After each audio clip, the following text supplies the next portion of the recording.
Some moments to savor again from Sunday's American League Championship Series Game 5. 6th inning.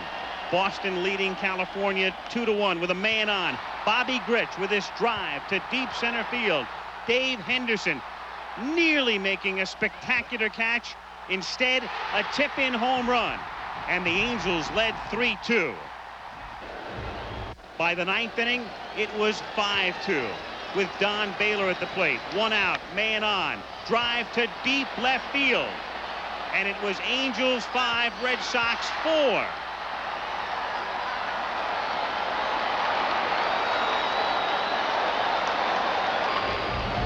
Then 2 out, 2 strikes, man on. Henderson at the plate. To deep left. And the Red Sox had the lead again.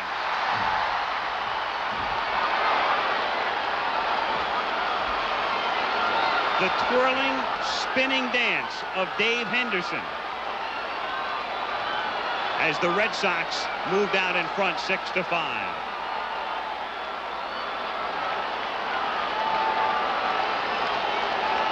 But we were barely halfway through the drama because Rob Wilfong came up in the bottom of the 9th inning and hit this Joe Sambito pitch into right field.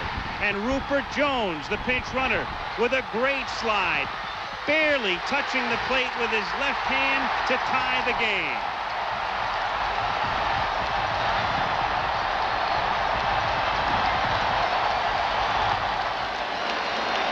And then the 11th, and that man Henderson again with the bases loaded facing Donnie Moore again. And a drive to center. Caught by Pettis, deep enough to score Baylor. And Boston led 7-6.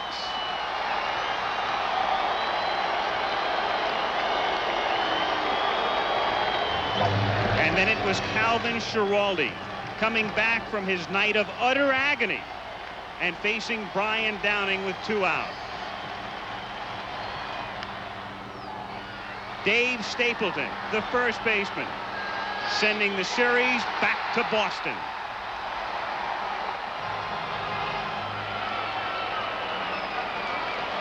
And on we go.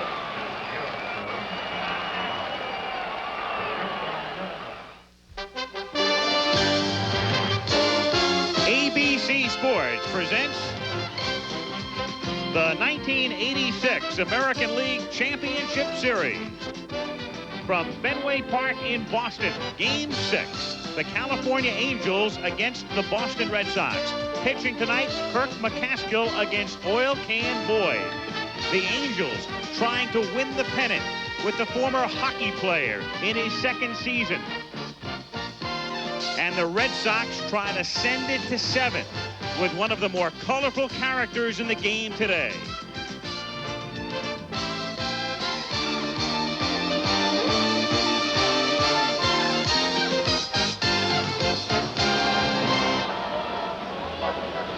A lot of rain in Boston this morning. Cloudy day, but tonight, fine. Teams took batting practice, infield, everything proceeding on schedule. The game will start on time. Fenway Park filling to capacity. 48 hours ago, it didn't look like we'd be here, but sure enough, here we go, Game 6. I'm Al Michaels.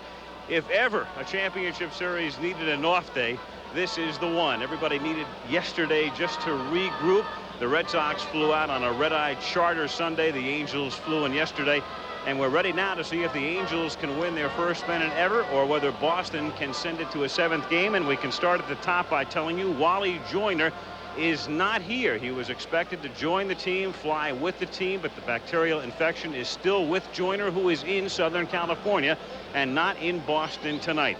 But let's, before we get to Game 6, reflect back upon Game 5. And Jim Palmer, now that you've had about 48 hours to think back, your thoughts about what we saw Sunday. Game is still amazing in my thoughts as it was on Sunday afternoon, and I suppose it really brings back memories. I was in that situation before where you're down to the last pitch or really the last out and you come back.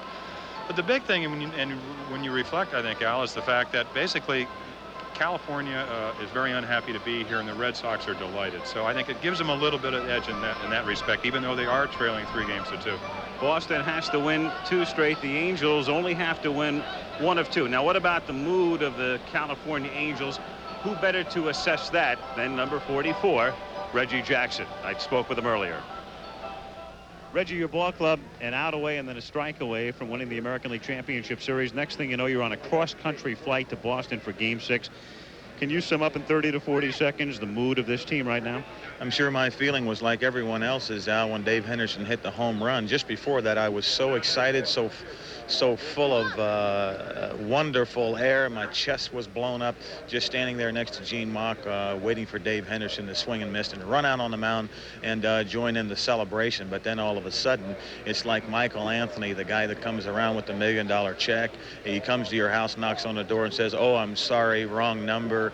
Or it's like winning the lottery and they say, "Hey, the wrong name."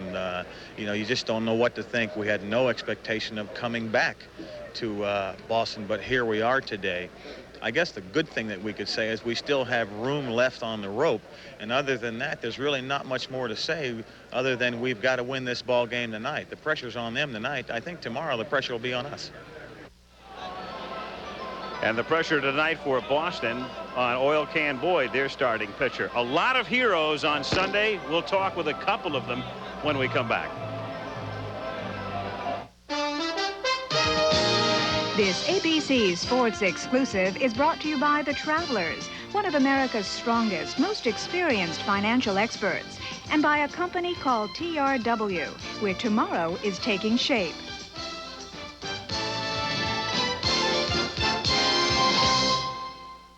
Dave Henderson, the nearly spectacular catch, then the tip-in homer, and then his home run and sac fly. And then there was Calvin Schiraldi, who hit Brian Downing with a pitch to tie the game Saturday, subsequently lost the game. I talked with both men earlier. First, Schiraldi. I assumed it was not a particularly restful sleep for you Saturday going into Sunday. When you would get up in the middle of the night, would there be any one particular thought you would have?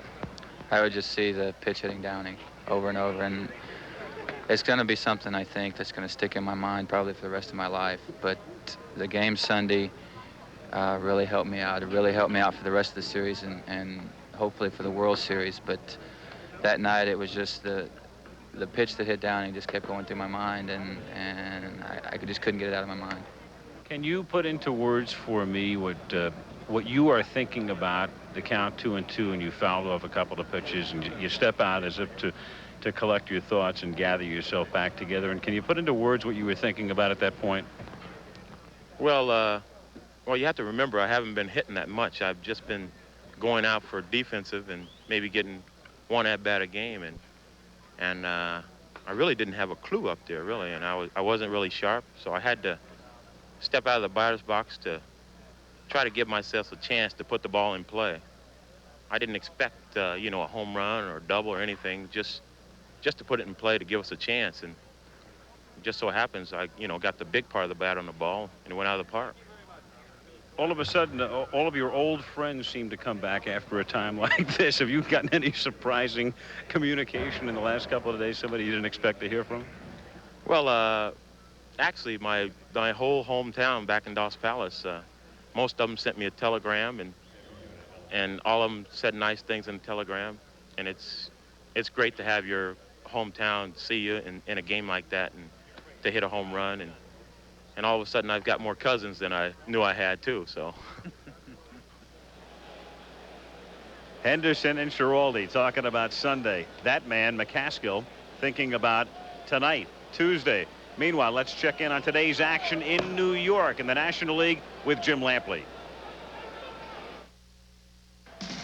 Jim Lampley in New York. The National League's Game 5 featured a gutty pitching performance by Dwight Gooden of the Mets, and overpowering one by Nolan Ryan of the Astros, who pitched 2-hit ball through 9 innings and struck out 12 Met hitters.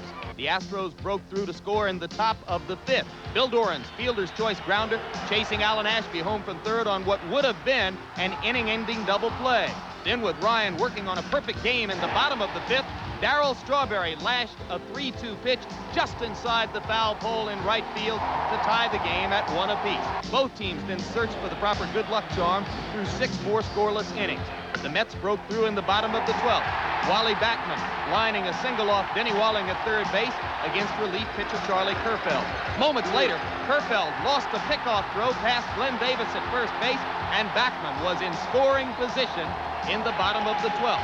After an intentional pass to Keith Hernandez, Gary Carter got only his second hit in 22 at-bats in the series, but it was a game winner as Backman touched home plate, and the Mets boarded a plane to Houston tonight, leading 3 games to 2 in the best-of-7 series for the National League pennant.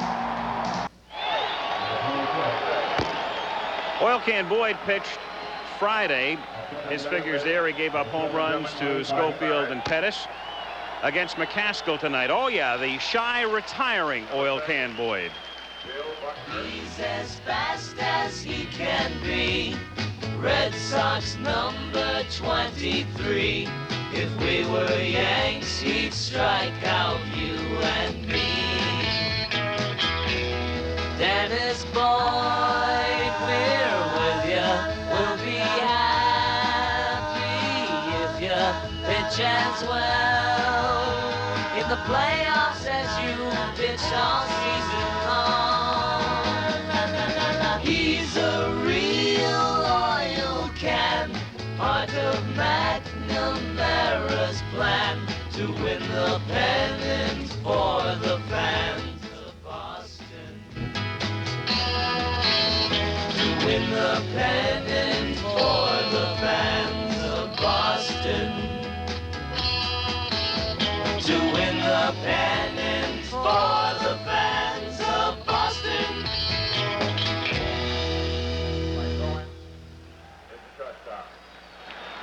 And all of Boston hoping the can tonight as we go to Game 6.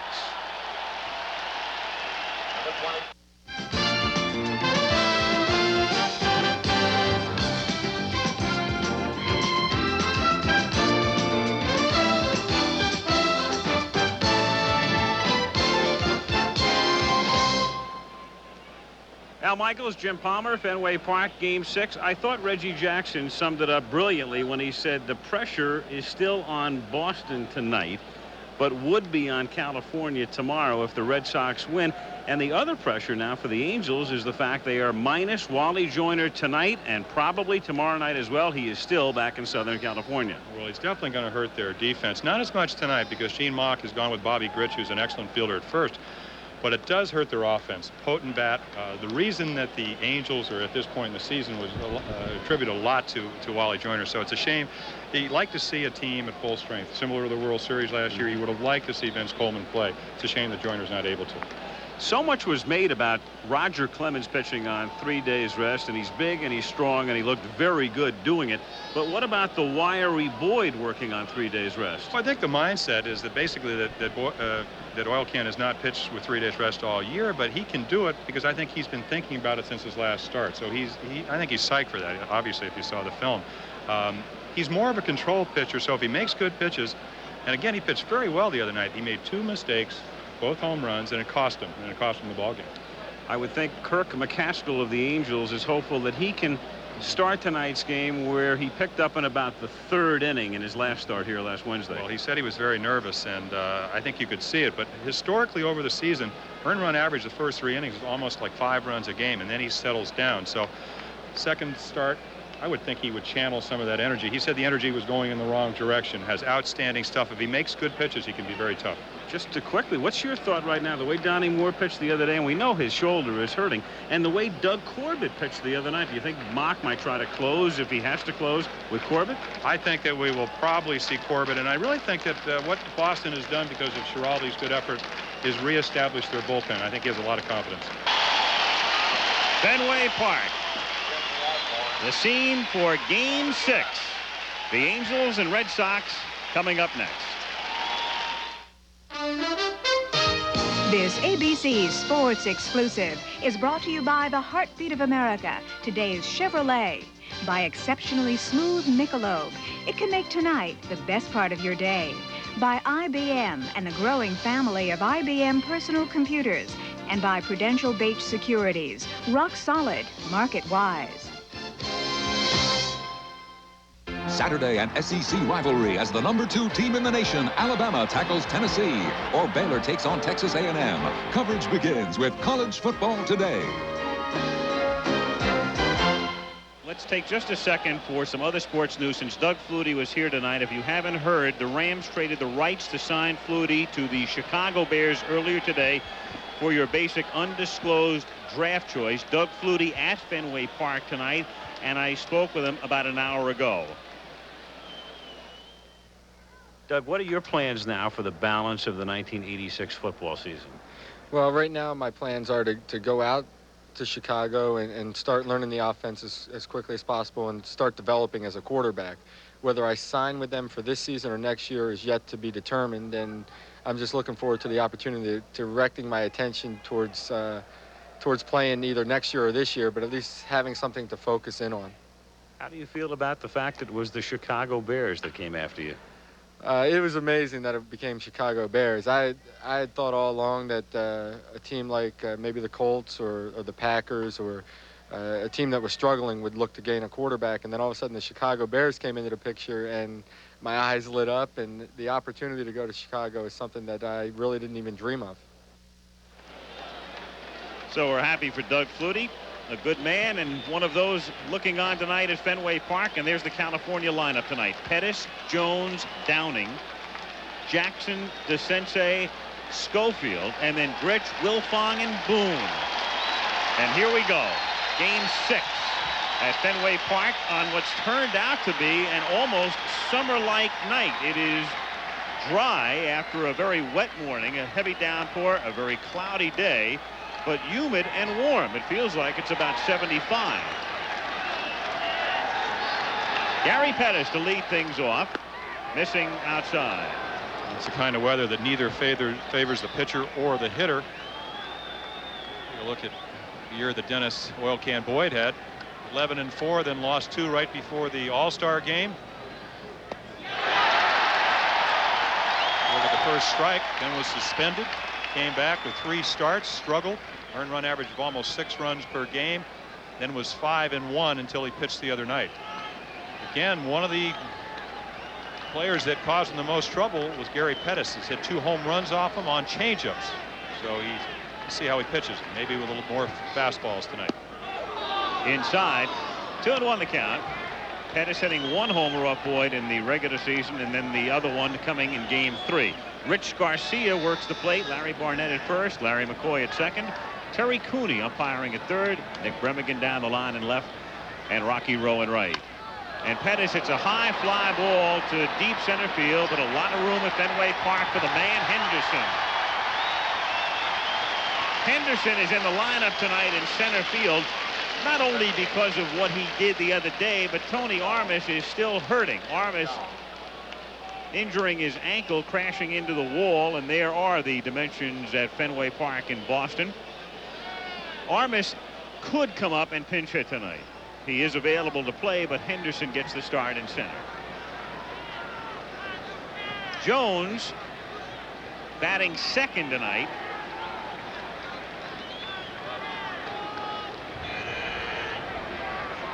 And Oil Can Boyd starts him with a breaking ball missing low, ball 1. 1-0 the count. The Angels using their 6th different lineup. So Rupert, who has led off, who has hit well down in the order during the season, bats in the number 2 spot tonight, and a lot of the maneuvering because of the absence of Wally Joyner in there. 1-1. And that and the fact that Pettis is having such an outstanding series, both left-handed and right-handed, a switch hitter. So with his base stealing abilities, you like to get him up on top when he's hitting. Well over 500 at 547 from the left-handed side, which is the way he's going to be facing the can tonight. 1 out, base is empty in the top of the first inning.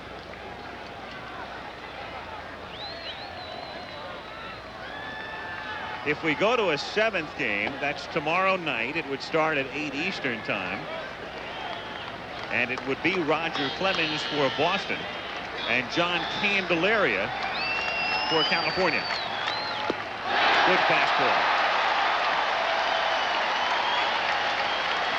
1-2. Well, he's very sneaky, Al, and it has the 2 fastballs. If you watch the game this afternoon, you saw Nolan Ryan with an outstanding performance. 9 innings, 12 strikeouts. Not as overpowering as Ryan, but does turn one over like Nolan. Good curveball, a little bit of a screwball, and also an excellent slider that'll throw a lot of the times to right-handers. 2-2. Control pitcher, under 2 walks per game. I would think, though, tonight with only 3 days rest, that's what would maybe indicate he's a little bit off, is you just see the ball miss outside. Tried for the outside corner, and Gedman with a real good look for Richie Garcia, but the ball was just outside.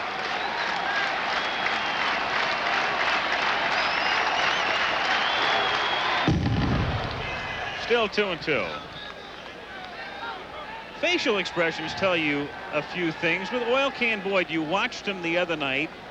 He is like a volcano on the mound, and yet tonight slightly more pensive. And again, everything is relative. He's taking a little bit more time, and you can tell he's been talked to by Bill Fisher, by John McNamara. Stay within yourself. And that's fouled straight back, just above us. 2-2 the count. Well, that's something they've been trying to, and he's really done well over the second half of the season. The other night he gave up 1 run, and if you saw the film in the opening, that was after he gave up 1 run, not after the 2 home runs in the 7th inning. But his answer is, well, that's the way I am. And John says, I don't think that's the best way for you to be. And he's really worked on it, and he's been successful the second half of the season. That's fouled away again. It's not that they want him to be any less competitive, of course. It's a case of just realizing where you are and staying in control. And you watched him come out of the gate the other night, very intense. You read it on his face, and now, as I say, taking far more time between pitches in the first inning tonight than he did in Game 3. Reggie and Mock, and behind them DeCinces. Is that an intense face, Mr. Mock? Still 2-2. If you're wondering about Mock, I talked to Gene before the game. He is very optimistic. He's a realist. And you might say, well, everybody's going to be optimistic, or at least show that side of him. He truly was. He really feels they're going to win the game tonight. Reggie talked a little bit about the second guessing. He did everything that he should have done as a manager the other day. And his job as a manager is to get the players in the proper positions. Then they have to do the job. Squibber foul, 2 balls, 2 strikes. Well, that's that little changeup, the ball he turns over. And again, I think if you want to analyze the strengths of Oil Can Boyd, he's sneaky fast, as they say, very similar to Kirk McCaskill. McCaskill maybe a couple of miles more per hour. Screwball, the curveball, but above all, excellent control. 3-2, appeal, no. That's Terry Cooney making the call at third. Well, there's the changeup turned over. Does Rupert go? Very close. Again, the best shot is the third base umpire. He has the best angle. If the bat goes out in front of home plate, it's supposed to be called strike 3. And with the pitch in the dirt, Rich Garcia examines it at the suggestion of Jones and keeps it in play. 3-2. 1 out, bases empty, top of the first inning. Game 6 at Fenway Park.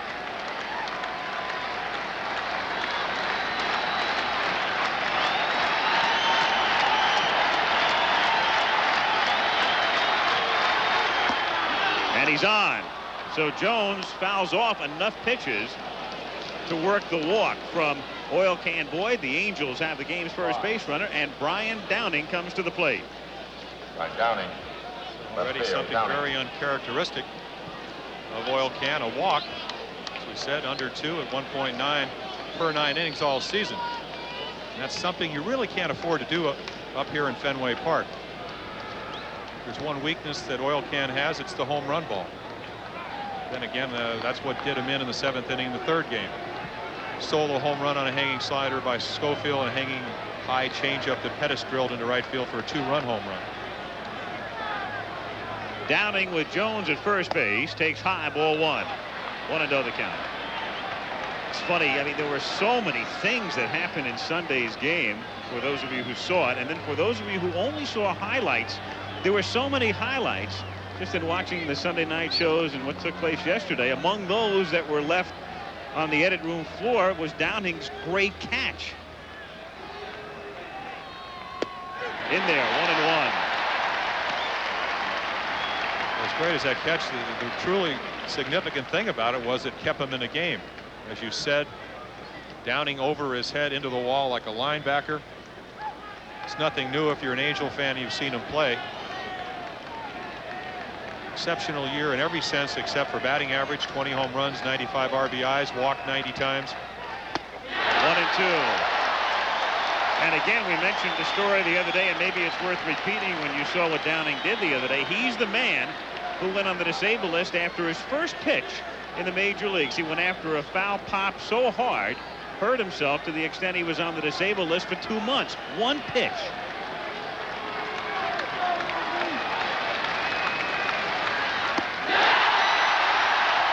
Two down. Threw him a screwball, then another fastball. And right here, that's what we call sneaky quick. Just doesn't get to it. That's high gas, they call it. At 91 miles per hour, Downing couldn't catch up with it. And once you do that, and once a hitter in the dugout sees that, it established the fastball really all night for Oil Can. Good fastball hitter, you throw it right by him. It says, wait a minute.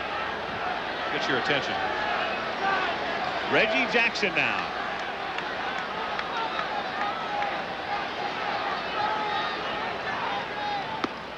Want to know the count.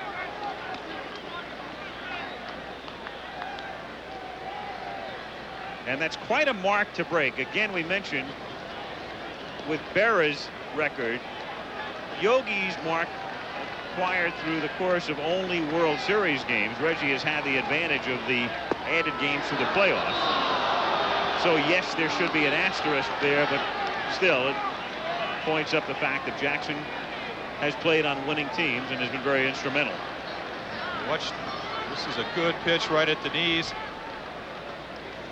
Oil Can's disturbed, he doesn't get the strike, and Marty Barrett comes in to try to get him to cool down, and again, he's a very emotional guy.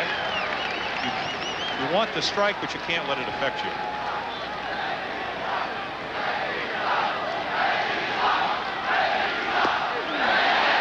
Two and one. And Reggie almost looking back and saying something along the lines of, was that to get even for the second pitch? Well, Reggie's only 2 for 17 with only 4 balls in the air, and what they've done is pitch him up. And he told us in the first interview, I have to lay off that pitch. He hasn't been able to do that. 2-2.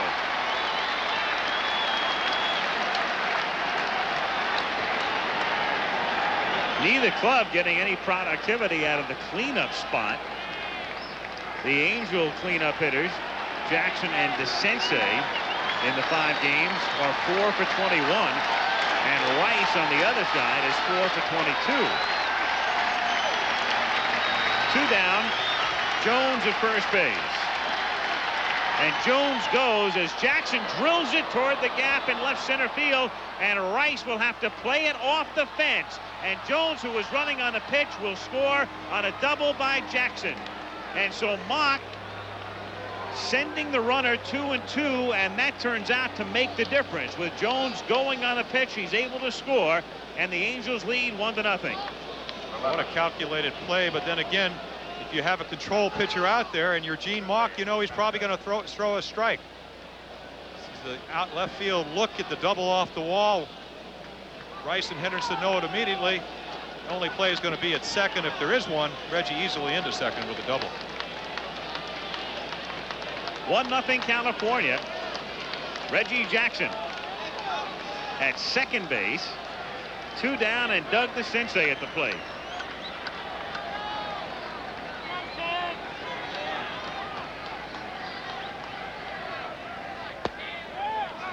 One and oh. An important thing to note is that the only 2 games that have been blowouts, talking about the first Angel win and then the Red Sox, the 8-1 and then 9-2, are innings where the other both teams have had big innings. So especially here at Fenway Park, you have to stay away from the big inning. You give them a run, you just don't want to turn it into a 3 or 4 run inning.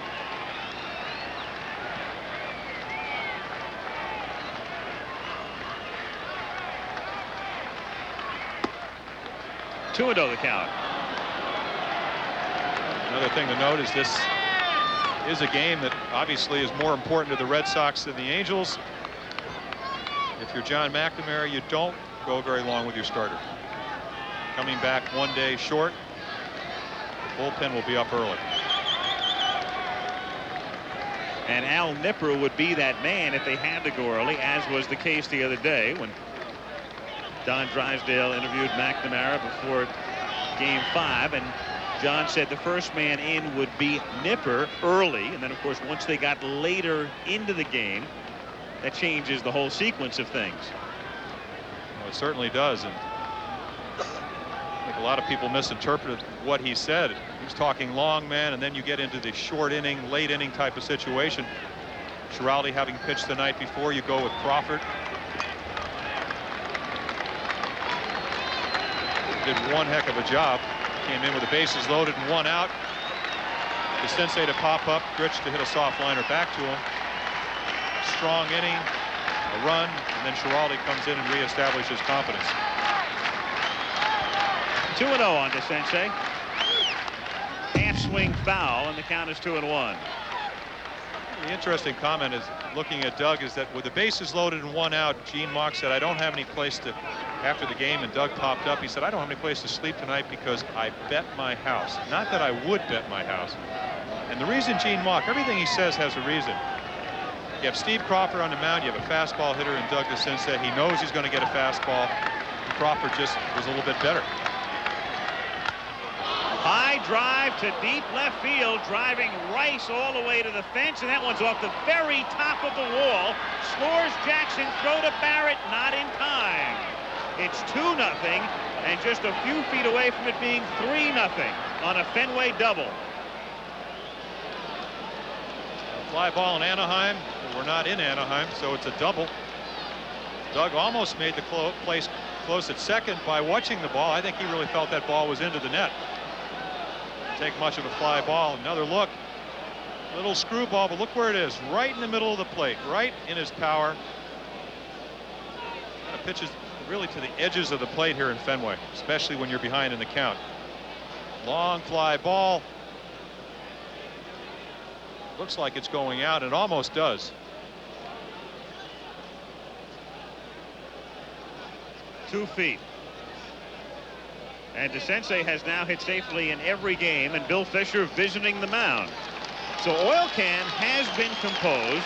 He has been deliberate, but he got burned on the walk to Jones after he had him 1 and 2, and Rupert kept fouling them away. He finally lost him, and then the doubles by Jackson and DeCinces, and the activity in the bullpen as Al Nipper begins to throw.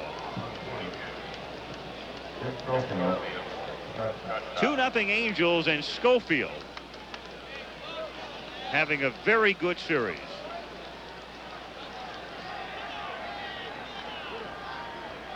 He homered the other night off Boyd to start the 7th inning. Interesting to see. Each year he's gotten better, brought his average up. Outstanding defensive shortstop this year, only 18 errors. 25 last season, so he's improved in just about every area. Good base runner.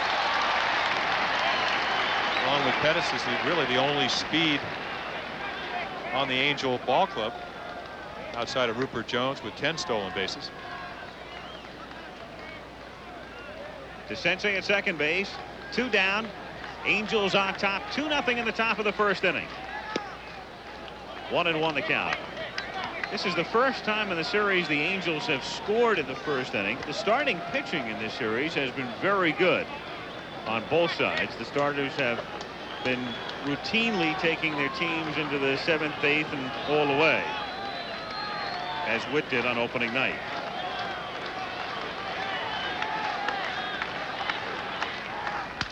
Broken bat bouncer to short, and Owen has no play, so he has to hold on to the ball as DeCinces stops at third. So Doug is at third and asking for time, and a little shaken up. And Schofield at first base. The fans boo because there's no play, but again, another looks like a screwball on the outside part of the plate, except you can see Owen up the middle. Knows he doesn't have a play at third, nor at first, makes the wise decision and holds the ball. And DeCinces a little shaken up, flexing his leg. He's the runner at third. There's Doug. And another look.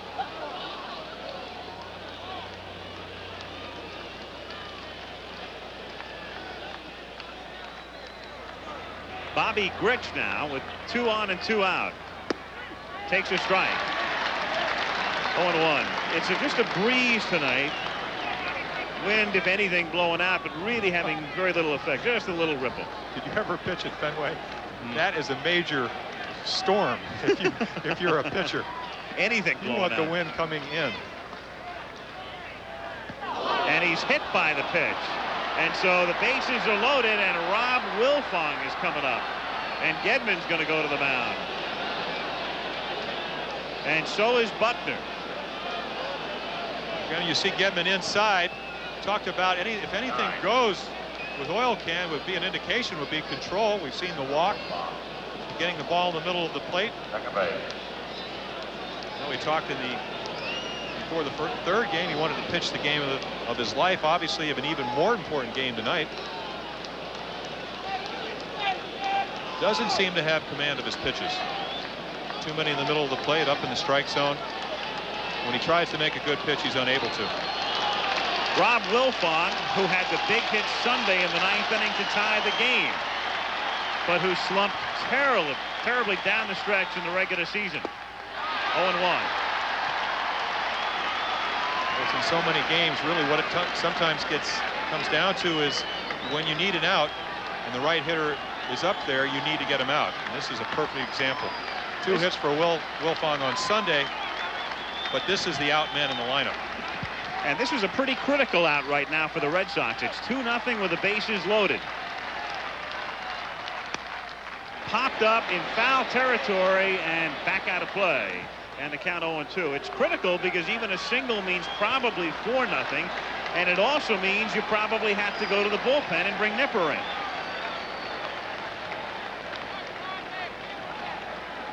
And Bob Boone is on deck. So Wilfong, the number 8 man to bat in the first. I think if you were John McNamara, you really don't know what Al Nipper's going to do. He's a sinker ball pitcher. He hasn't pitched in a long time. Usually takes him a couple innings to accustom themselves, get the sinker working. So this is extremely important out. And the 0-2 to Wilfong is hit foul sharply outside first. Still 0-2. John McNamara in his second season now with the Red Sox, and again he was the Angels manager in between the reigns of Mott.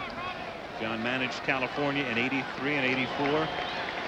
Before that Cincinnati, before that San Diego, before that Oakland. 0-2 to Wilfong, fouled away again.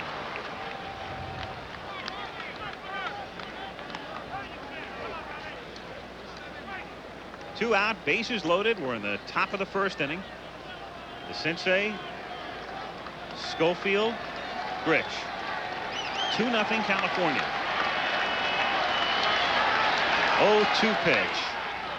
Still 0-2.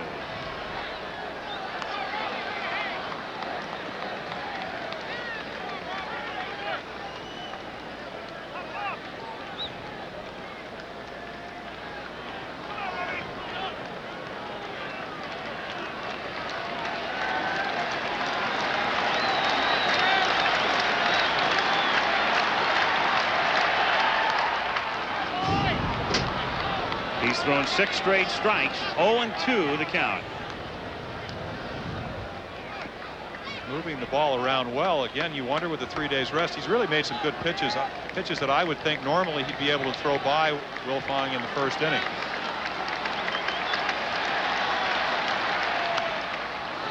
Seven straight strikes and still 0-2. Rupert Jones fouled off several, and that set the stage because Jones got the walk. Doubles by Jackson and DeSensei. The infield single by Schofield. Grich hit by the pitch. Bases loaded, 2 down.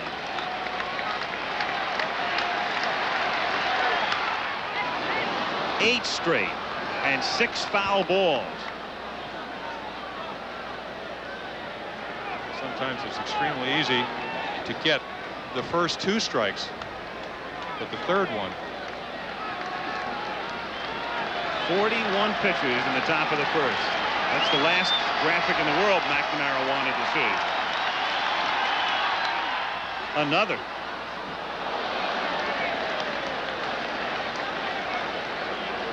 I mean, you never know what's going to happen in a baseball game, and it's very, very early. But again, this is a very critical at bat here. Angels trying to break it open early, and Boyd trying to keep it very respectable. Just off the plate. 1-2. Well, McCann's probably saying to himself, I know what happens when I make bad pitches. As you see the 0-2 pitch, he's right on the outside corner, a little bit off the corner. Again, Richie Garcia, the home plate umpire, going right with Rich Gedman. Popped up, and he's going to get out of the inning as Buckner calls for it, makes the catch. Well, it took them 44 pitches, but at least they're still in the game. California has the lead 2-0. Wade Boggs, three-time batting champion, won the crown this season with a mark of .357, and he compared this batting title with the other two he's won. Well, as far as all the adversity I've had to deal with this year, this probably means the most because it took a great deal of concentration to come back from what I had, and to come back and win a batting title after the death of someone that's so close to you, that gives me all the confidence in the world for the years to come. How were you able to pull through that period, and how are you doing it right now? Well, right now it's a lot easier than it was in July. I hit .247 for the month of July, and baseball was very meaningless to me then. I really didn't care about anything. I didn't care about getting hits, and that's not Wade Boggs because the concentration wasn't there, and luckily it came back to where I could enable myself to get back up to .357. And the Boston lineup tonight has the man Boggs leading things off, Marty Barrett batting second, and Bill Buckner hits third. Jim Rice is the cleanup hitter. Another of the heroes on Sunday, Don Baylor, batting fifth. Dwight Evans bats sixth. Big day for Gedman on Sunday as well. He hit seventh. The biggest day for that man, Henderson, and Spike Owen rounds out the lineup. Angels outfield, Downing, Pettis, and Jones. In the infield, DeCinces at third, then Schofield, Wilfong, and Grich. Bob Boone catching, and Kirk McCaskill. 2 years with California, and a man who really came on this season. It's worth noting again, the Angels with good young pitching, and then augmenting that with good old pitching. When this season began, they figured on McCaskill. They knew they had Witt. They also were figuring on Ron Romanek, but he wound up getting farmed out, and then you had Sutton and Candelaria. Well, they also lost Stu Clyburn, 9-3 on last season, so very important pitcher, 17-10 last year, 12-12, lowered his earned run average by about a run and a third a game. A one hitter, two hitters. Got hit extremely hard in the first game, as we said in the pregame. He was very nervous. Made a series of bad pitches. Boggs led off with a triple, Barrett double, line drive by Buckner in the first game. Rice hit a rocket to shortstop. Baylor hit a ball off the wall so hard it was only a single. One and one. That's why there were some skeptics who said, what was Mock talking about when he said, I've never been prouder of a pitcher than I was the other day? They were talking about the fact he battled back from that and really settled down and kept him in the game. And that was the game in which the elements took over. Grich losing the pop-up in the sun, and McCaskill himself losing the chopper in the sun. His line score surely but about 7 innings, 2 runs, and they would have been all in the first inning. So again, one of the worst things to happen is early in a ball game for you to make good pitches, which he wasn't, and have them hit. But he adjusted. Fastball, curveball, and changeup. Nothing fancy, but good stuff. Excellent curveball. Saw it right there to run a count to 3-2. Boggs led the American League in walks, 105. And one of the reasons he did is that he's able to foul off those pitches. That's a rarity. You very rarely see him get under the ball and foul the ball straight back. Usually the foul balls are line drives or fly balls down the left field line. And he's on.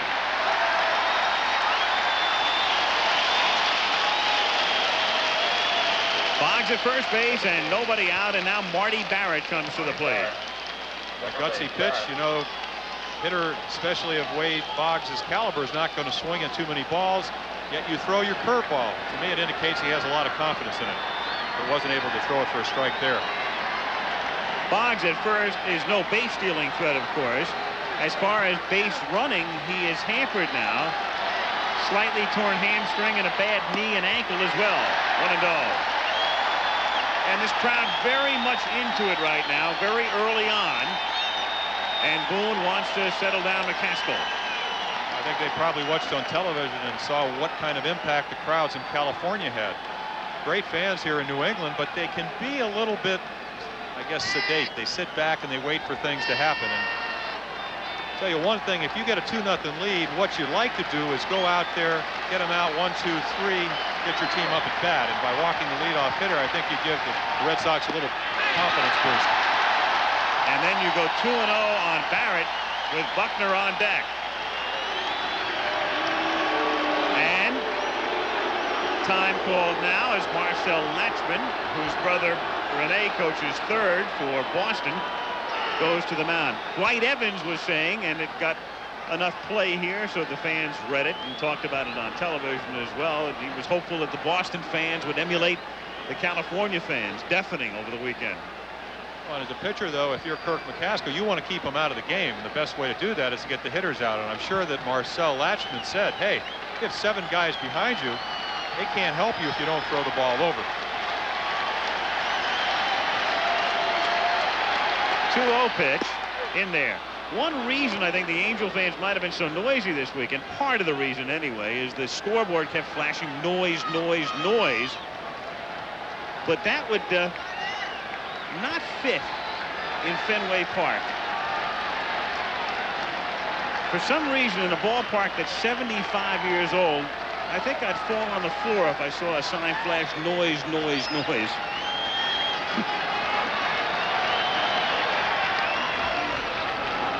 Two and one with Boggs at first base and nobody out.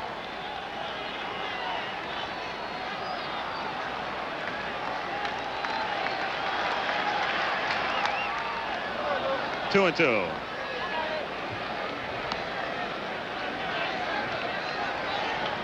Of course, John McNamara is not going to do anything like hit and run at this particular time until McCaskill proves that he can throw strikes. He's going to walk you. Why not let you walk? Once he's established himself, if he does, especially with Barrett, who's a great hit and run man because he hits the ball so well to right field, you can take that kind of chance. Otherwise, with a pitcher throwing balls, just let him walk him down to first. Still 2 and 2.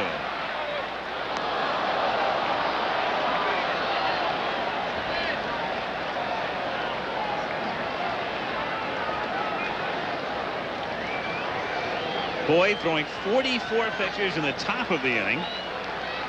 And McCaskill is off to a pretty good start in that department.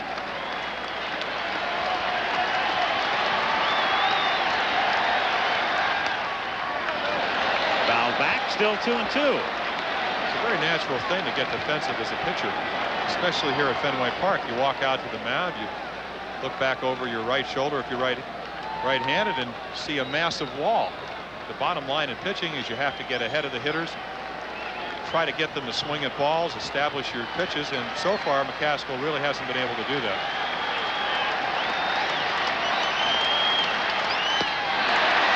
Three and two.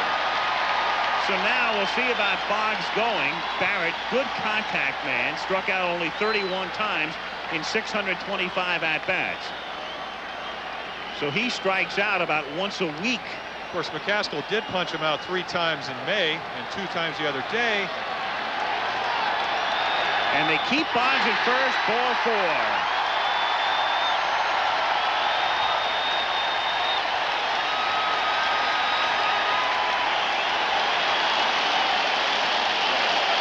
First and second and nobody out, and here is Buckner.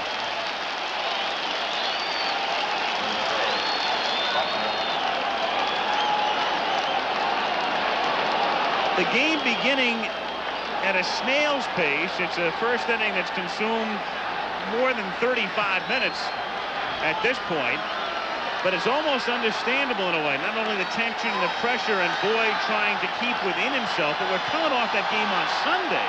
And it's like everybody just wants to be back together.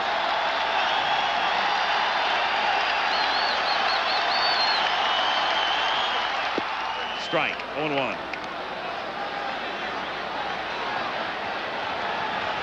Buckner had to leave the game the other day, hobbled off, was taken out for a pinch runner. But treatment, nothing new to Billy. It's an everyday occurrence, and back in the lineup. He plays through a lot of pain and has throughout his whole career.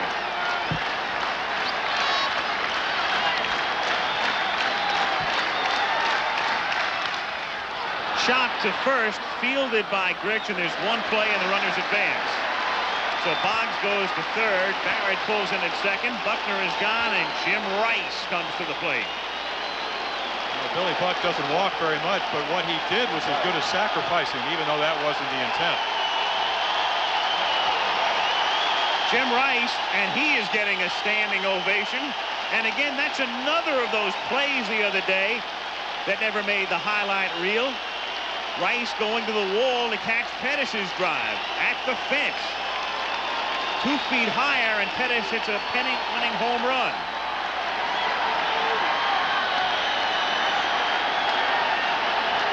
Backfield concede 1 run. Strike. 0-1. Also, I think a little bit of emotion there from the fans too, saying to Rice, hey, you know, we know you're not having a great series, but we're with you, man.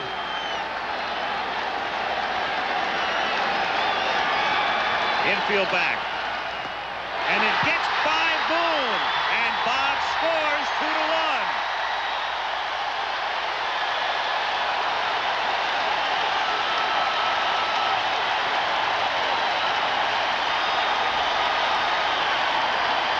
Well, no excuse for Bob Boone. I believe the ball really doesn't bounce, carries. I think if he felt the ball was going to go by him, he would have scooted out in front of it. The ball he thought he could backhand. Almost in the dirt, but not quite. Speaks of what kind of velocity and movement the McCaskill has, but does score a run. Passed ball is the call. 2-1 the count. So Marty Barrett is now the runner at third, and he's the tying run here in the first inning with 1 out. 2-1 the count on Rice. And the Angel infield has to play back, so all it takes is a ground ball, and we're tied.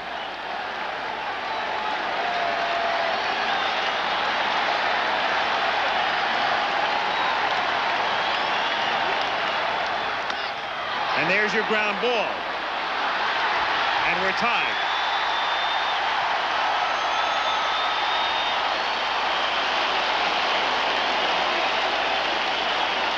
Two runs, no hits in the inning for the Red Sox.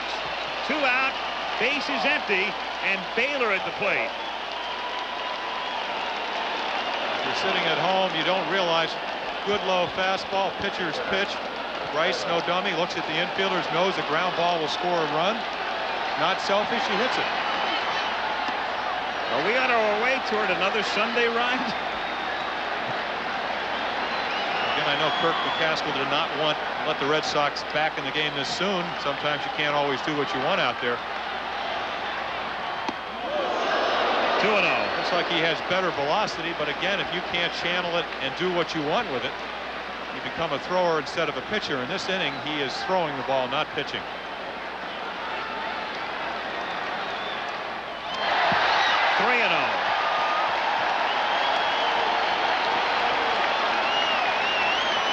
Locke can only hope that history repeats, in the sense McCaskill got off to such a shaky start the other day that he'll regroup. But the way this one is going with both pitchers, we may be going to the bullpen very early. If nothing else, because of the inordinately high numbers of pitches thrown by both men. Strike. 3-1. Gene Mark.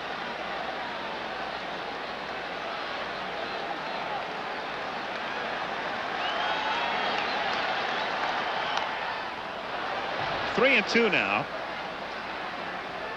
2 out, bases empty, game tied in the first inning. 2-2. Not really see typical Red Sox Fenway Park baseball the first 2 games. A lot of runs scored, which can happen very easily up here, but a lot of times they're 9-8, 8-7, 10-8, 8-1, and 9-2 are blowouts. High fly ball, shallow left field, and Downing comes in and makes the catch. So both pitchers stumble and stagger through the first inning, and it's 2-2 in Game 6.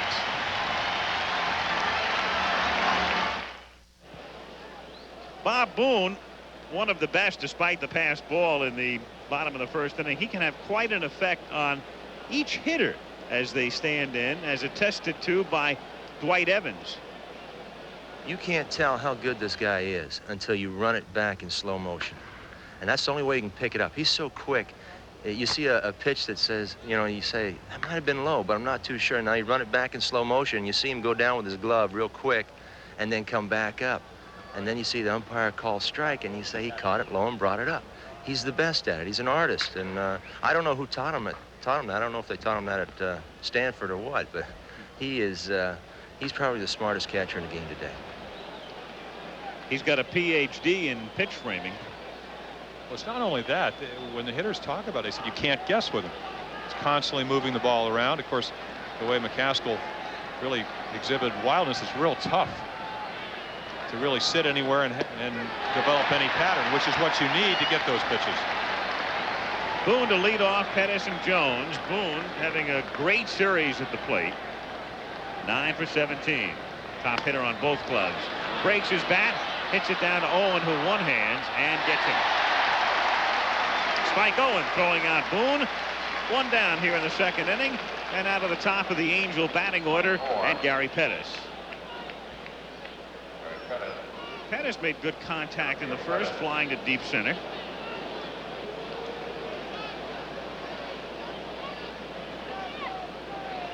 Some of the Red Sox, questioning to a minor degree the bats of Pettis and DeCinces. Some wondering how Gary Pettis can hit a couple of balls as he did Saturday and Sunday so far the other way. And they were talking about DeCinces' double that preceded the home run by Grich off Henderson's glove as a fly ball that traveled a little further than you might have thought. 1-1. But it's not even a minor controversy here. I mean, when you're dealing with Mike Scott on the other side. Well, a lot of the modern bats have a hollowed out end. Doug came out of the dugout with a cork in that hollow and went over to talk to the Red Sox today. He said, yes, my bat is corked.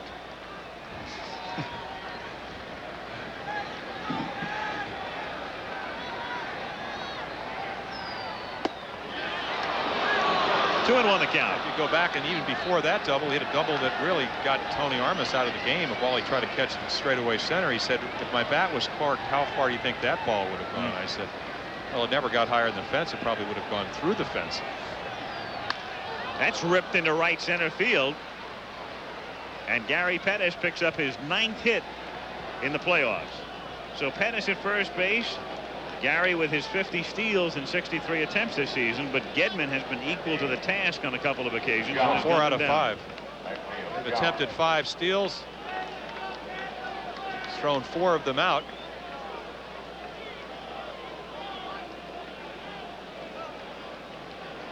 Pettis was thrown out in the first inning in game 3, and then Gedman threw him out in the 3rd inning in game 4. Buckner holding him on.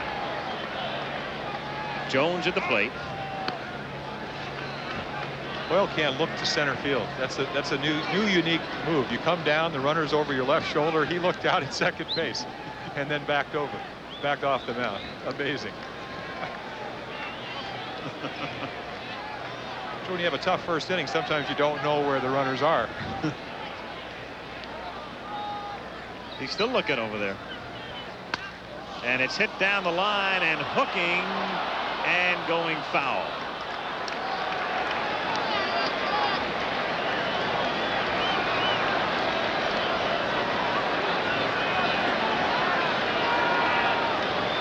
Rupert Jones trying to play on a world championship team for the second time in 3 years. He was with the Tigers in '84. And that was after he had been released and had fought his way back to the big leagues through the minors.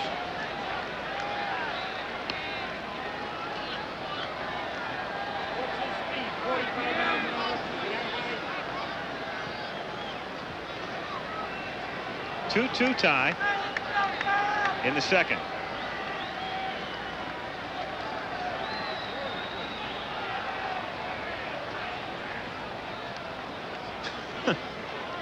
A long look toward center, and then he calls time. Well, it is one thing you can do. You can hold the ball a long time, which he did there. You can throw over there a long time. You can quick pitch to home plate. But the one thing you can't do is let it bother you so much that you make bad pitches to home plate, because that results in 2-run home runs, especially with a man on. First pitch was a hanging screwball. He was lucky that Jones was out in front of it. Pitch out, not moving is Pettis, and the count is 1-1. Well, that's another thing you can do, and it's a lot easier to do that if you're ahead in the count. Just to concise what I'm saying is you respect Pettis' speed. You know that he stole 50 bases. But really what your main task as a pitcher is to get the guy out at home. Nipper is throwing again in the Sox pen.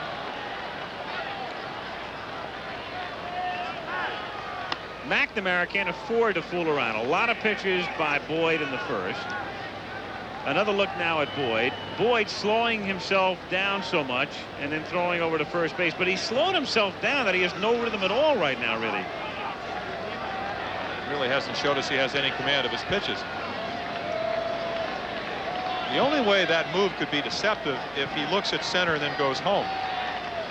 So far he's just looked to center and then gone to first base.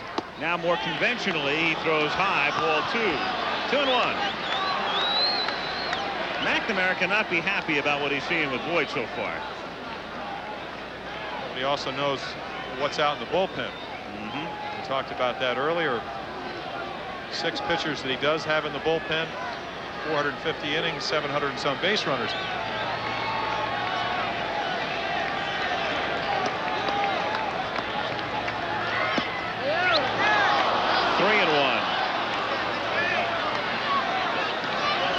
They did get a surprisingly good performance out of a guy who was lost in the bullpen, and that was Steve Crawford. And that's another of those little vignettes on Sunday that really got lost in the fireworks. The unbelievable job Crawford did with the bases loaded and 1 out in the 9th inning and then pitching the 10th. And Crawford wound up as the winning pitcher with Schiraldi getting the save.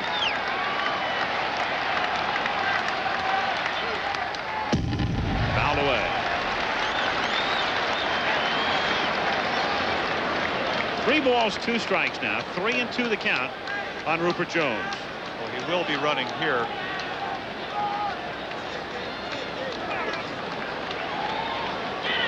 Eugene Mauch, you got to figure that Boyd's struggling. He's going to throw a strike. Obviously 3-2. He's trying to. Faith in Jones. He goes, and it's hit down to first, and a nice play by Buckner, who crawls to the bag any way he can. It's one of those plays, if you don't have a speedy guy on, you're not on the bag, and it's a double. Here he goes off to get into a fielding position, but because of holding Pettis on, he makes an excellent play to keep the runner in scoring position to get the second out. Pettis at second base with 2 down, and Downing is the batter. Downing with 6 RBIs in this series, and 4 of those came in game 1. The most important of the 6 was one in which the bat never left his shoulder when he was hit by Schiraldi's pitch on Saturday night. That tied the game, and Grits won it.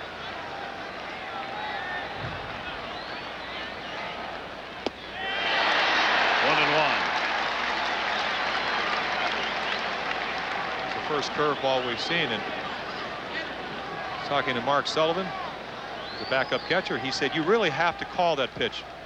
Even though he has an excellent one, he doesn't want to throw it. He wants to mess around with the slider and the changeup and the screwball. Doesn't really, I believe, realize that really an infancy of state of as far as being a pitcher, how good his curveball is.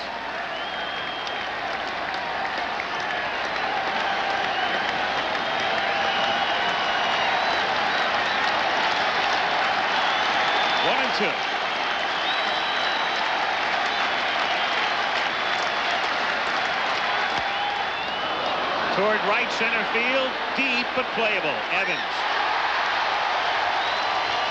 No runs, one hit. Pettis stranded at second. At the end of an inning and a half, 2-2. Lineup tomorrow for sure. Rain or no rain, they'll play Game 6 in the National League tomorrow under the roof in Houston, Ojeda and Knepper. And that starts at 3 Eastern, noon Pacific. If a 7th game is necessary here, it's tomorrow night. The pitchers would be Candelaria and Clemens, and would be on the air at 8 Eastern and 5 p.m. Pacific. Evans, Gedman, and Henderson in the bottom of the 2nd inning.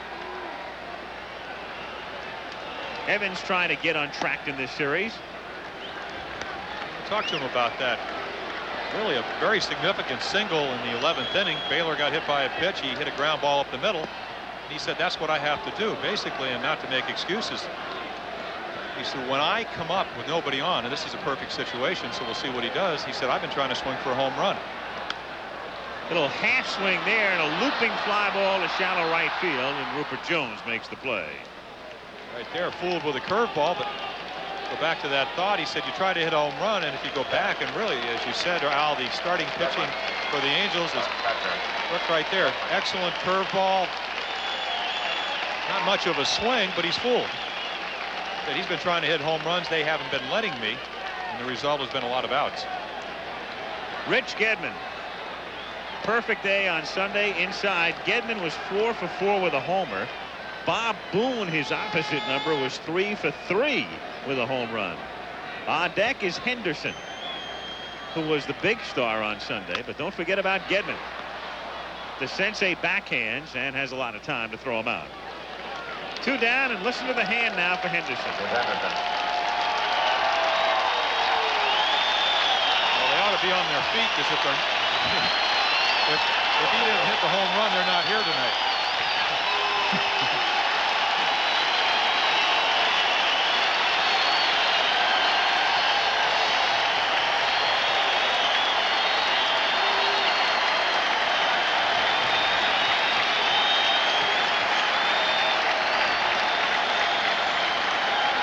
Another of the great things about this game, he dwells and toils in anonymity for years in Seattle, and here he is, a playoff hero. High ball 1-0. He said it so well in the pregame interview. He said, I'm just trying to make contact and I hit a home run, and that's really what baseball's all about. You don't very often, I mean, you really, if you talk to hitters, very rarely will they ever say, I went up to home plate trying to hit a home run, and you hit one. Try to hit the ball hard, and if you're strong, sometimes it goes out of the ballpark. Donnie Moore, I don't second guess the location. True fastball's right by him, comes back with a split finger and doesn't make a good pitch. Lets it get the bat head out. But Henderson, bottom line is he had to hit it, and he did. Strike. By the way, if you saw his interview in the pregame and you're wondering, he said the whole hometown of Dos Palos sent him the telegram. Dos Palos is in California, near Fresno. 3-2.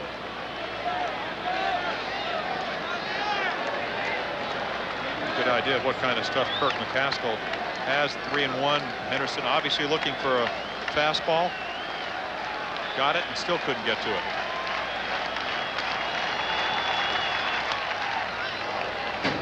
Three and two.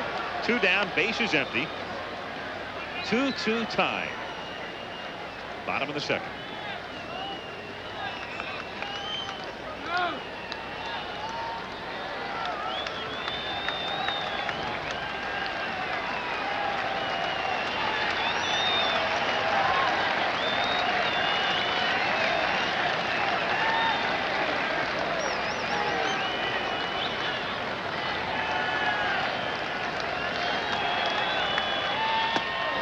Got him.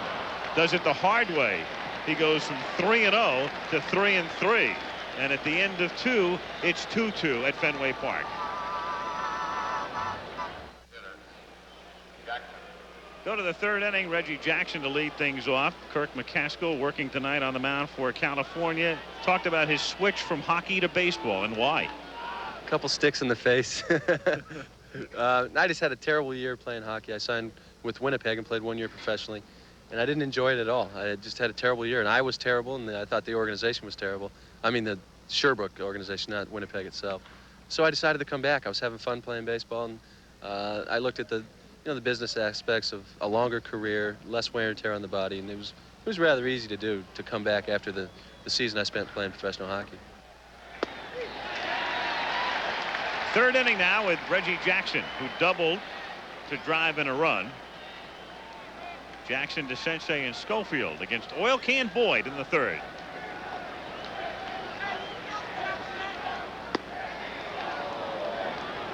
One and one. Remember when this series started and the little controversy just before the first game? What about Reggie's hand and wrist? And was it hurt punching the dugout wall in Texas? It seems like about a year ago, doesn't it? 1-2. And Jackson, who was upset about one of the calls made by Garcia the first time at the plate, lets Richie know exactly what he thinks here. And those first two postseason home runs, boy, you got Jackson off to a pretty good start, James. That equaled the amount of home runs he hit in 15 years. So plus you win the game. You throw 3 solo home runs and are fortunate enough to win because your teammates get you 5 runs and you only give up 3. It was a pleasure. 2 blasts to left field, and then I let Bando hit one even farther. You got to get him over swinging, Al. It's a psych job. Get him overconfident. 2-2 pitch. Got him swinging.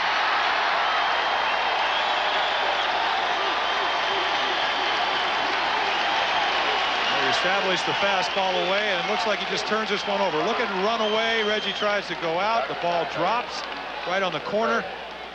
Pitcher's pitch. Also, if you make that kind of pitch, you can almost guarantee that Reggie, with a big swing, is going to miss it. 1 out, and DeCinces the batter. Doug doubled, and he's now 8 for 24, which figures to 333 in the series.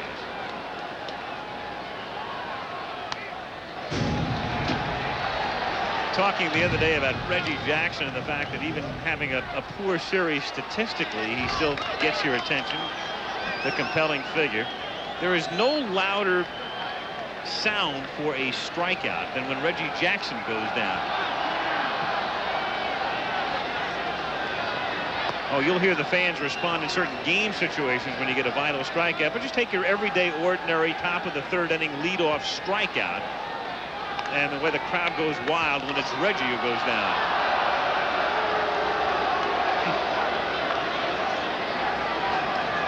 Surveying the scene.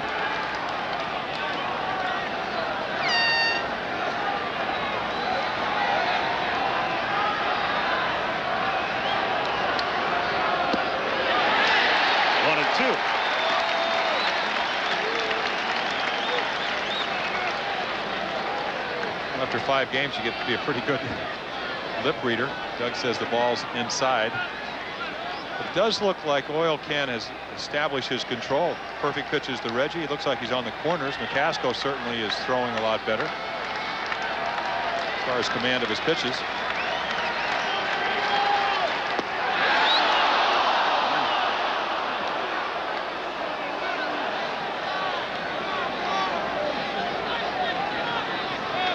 You're up at the plate, you plead your case. Pretty good pitch right there. Makes the umpire think. They got him. So that's the second out here in the third inning. And he goes from has not struck out in this series to past tense.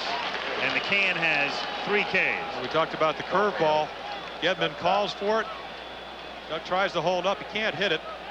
Again, it's one of those pitches that starts in the strike zone. You think it's going to stay there. It dips underneath the bat. Schofield at the plate. Reached on an infield single in the first inning. Strike.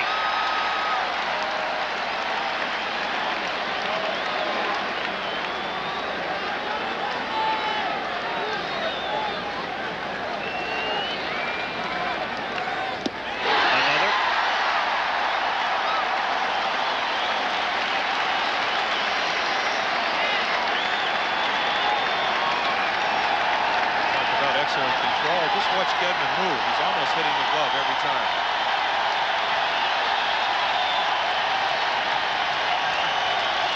Saw the curveball motion. Chopper, and that's foul ball. Still 0-2. Never quite seen that sign before. 2, which normally is a curveball. Sometimes it'll vary, of course, with a runner on base. And then the actual curveball motion with your hand.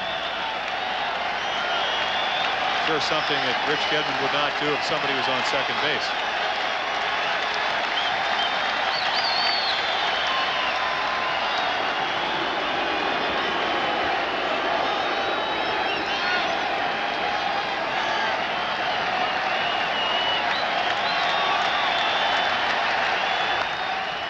Popped up. Down the line, Rice is there. 3 up and 3 down. So the oil can now has things in sync. He set down 5 straight. We're tied 2-2.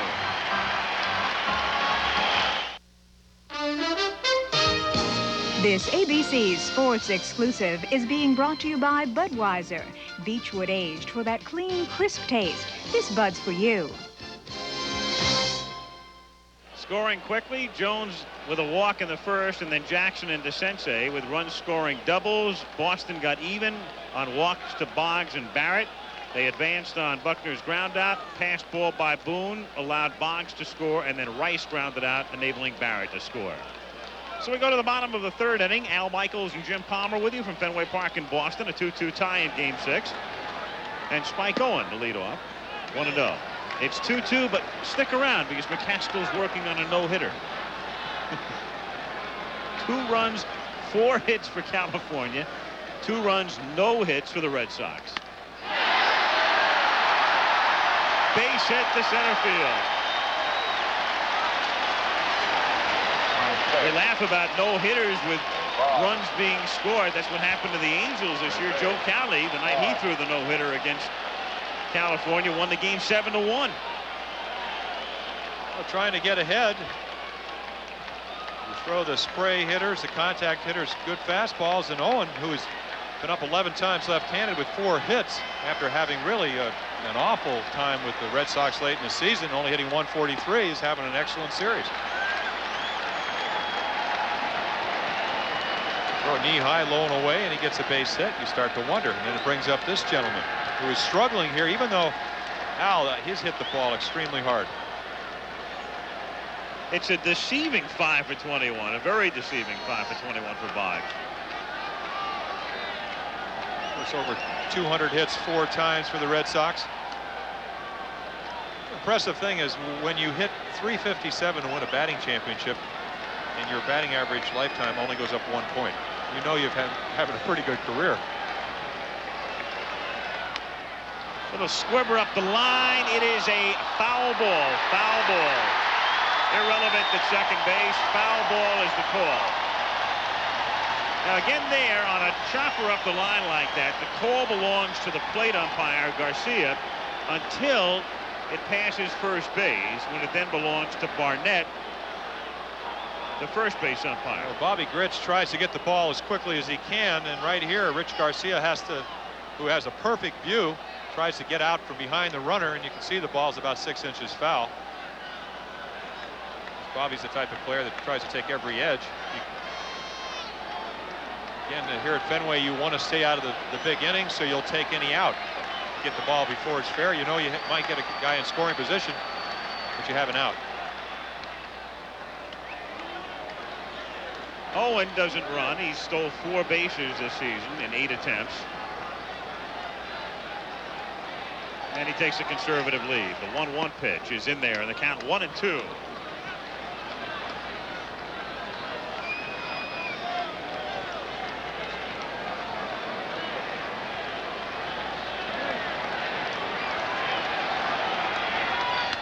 Breaking pitch hammered into right for a base hit. Owen will stop at second. The throw comes in behind him. 2 on, nobody out.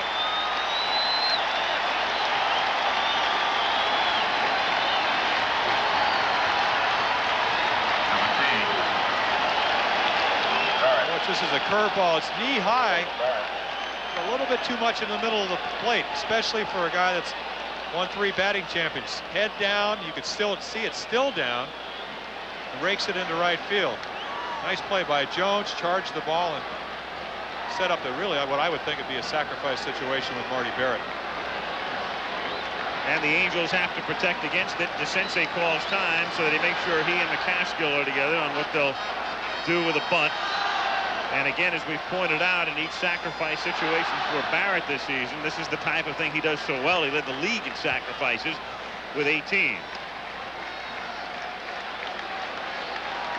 Well, this is where you really miss Joyner. Grich is an excellent fielder, but when you have a left-handed fielding first baseman, he can come in and make that throw much more easily to third base if you're going to try to get the force. Now, normally in this situation, even though Barrett did go to first base the other day in a similar situation, you want to make the third baseman field the ball. The night in the 11th inning, Gedman with a pop fly bunt, really in a situation I don't believe they really knew whether Rich was going to be punting or not. He dropped one down because DeCinces didn't come all the way in. I think the Angels right now are exhibiting the posture of having a defense set for the bunt. So DeCinces no doubt will charge. And he misses. He actually foul-tipped it 0-2. And so Barrett, even though he did lead the league in sacrifices, laid down 2 in bunt situations on Sunday, and each was turned into a force at second. And now the count is 0-2. And DeCinces still wants to call time because it's not out of the total realm of possibility that Barrett could still be laying one down here. And DeCinces knows it as well as anybody, so it's not a case of just saying to yourself, I'm going to back up and play normal. And what he's doing, as you can see, is he's still guarding against the bunt.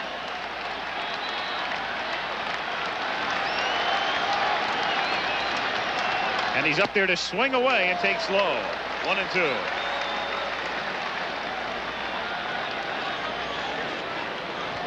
Owen at second and Boggs at first. Nobody out. Bottom of the third. Game tied 2-2. Barrett 286 during the season. 360 here in the playoff. He can swing the bat, so sometimes you'll let him do that. Also is the type of guy that hits the ball the other way. So in many cases you can advance runners really without bunting. Obviously that was their intent here, but he wasn't able to get the ball down. 1 ball, 2 strikes. Again, Barrett even with 2 strikes after checking with third base coach Rene Lachemann. Getting settled back in.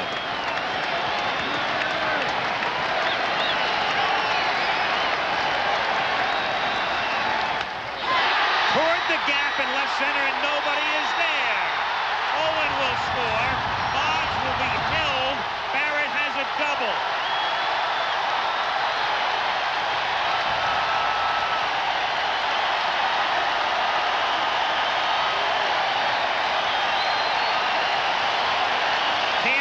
Can't bunt, foul one off, double to the gap. 3-2 Boston. Horrendous pitch right in the middle of the plate. They're playing him hit the other way, inside part of the plate. As we said, all winter a strength program. Pettis makes an excellent play to keep Boggs at third from scoring, or at third and keep him from scoring.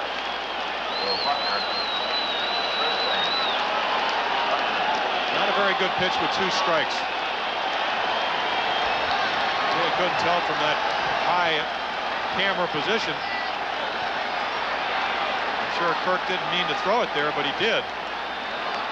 Again, one of the reasons why Barrett had a great year, we talked last year, he down to 266 from 303 the year before. Lifted weights a little bit stronger. It allows him to get the bat head out. He did. Now the Angel infield coming up on the left side and back on the right side. You see where Schofield is. And then Grich plays back at first and Wilfong at second. 0-1. Marty Barrett with runners in scoring position. That's a fascinating way to put it, isn't it? 7 for 8, and everybody else is hitting 143. Really doesn't surprise you, though. That's an incredible stat. If you look at Doug Corbett on the right, looks like Chuck Finley on the left, or maybe, excuse me, Gary Lucas. But he led all Boston hitters during the regular season. 364, so he's really continuing at a much higher average what he did all year for him, which is why everybody says he's so underrated. 1-1. Really surprising in Fenway Park to, I don't really think, I guess Schofield you could call as halfway, but nobody out. 2-run lead, even though it's 3-2 now. If you give them another run, you stay out of the real big inning situation. That's ripped to center for a base hit. Barrett will be held at third as Bodge scores 4-2.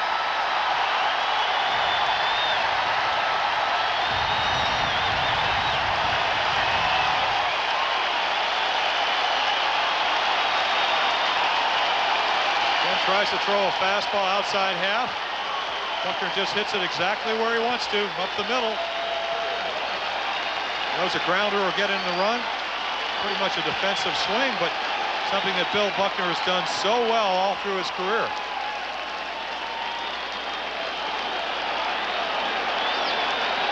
So 4-2 as the Red Sox erase a 2-0 California deficit. Fenway is rocking. Laxman is going to the mound. The loser of this series, of course, will go home for the winner. The winner will feel like they're on vacation at the World Series.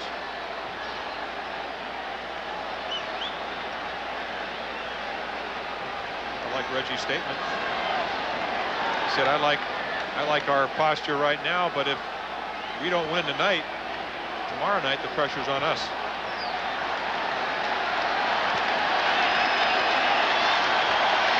So Barrett is now at third.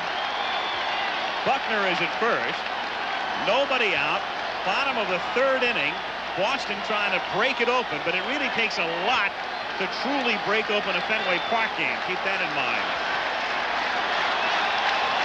6-2 or 7-2 here, if they get that far, is not 6-2 or 7-2 in a lot of other places. Right now it's 4-2 Boston. Infield double play death as Rice fouls it away. 0-1. And so here, even if Rice were to hit into a double play, and he's no stranger to doing that, the Red Sox would get another run.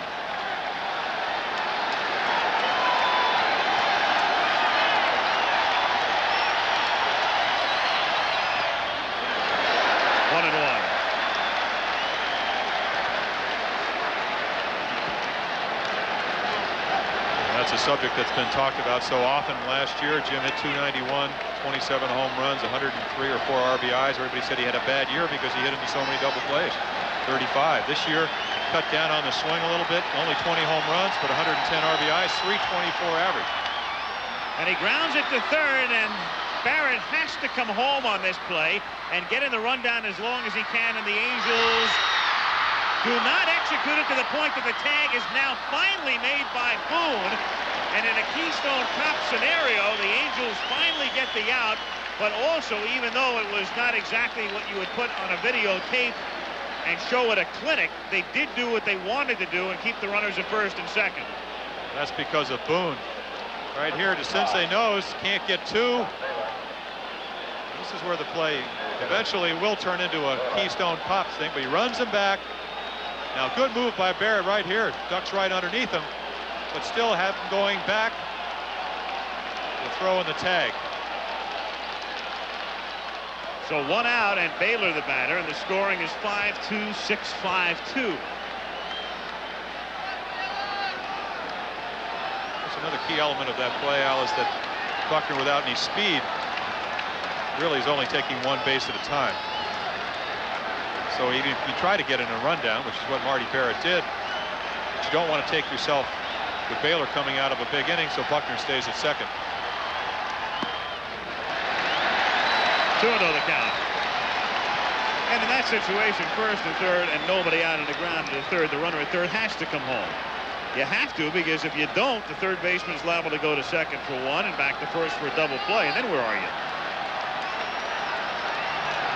So what it amounts to, as Baylor takes a strike, is that you would rather have first and second and 1 out as opposed to man at third only and 2 out.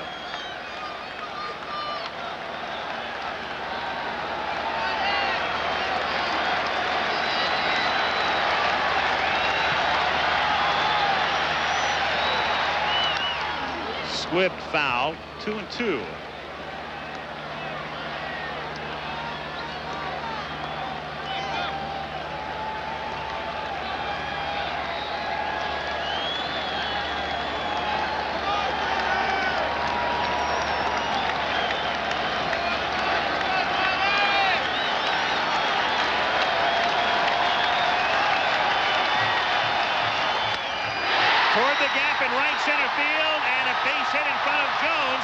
Buckner has to be held at third, and Rice is nearly toward third. Rich cuts it off and then throws the ball away by Wilfong. Buckner comes in to score. The ball winds up out of play, and they will award, I believe, yes, home plate to Rice and third to Baylor.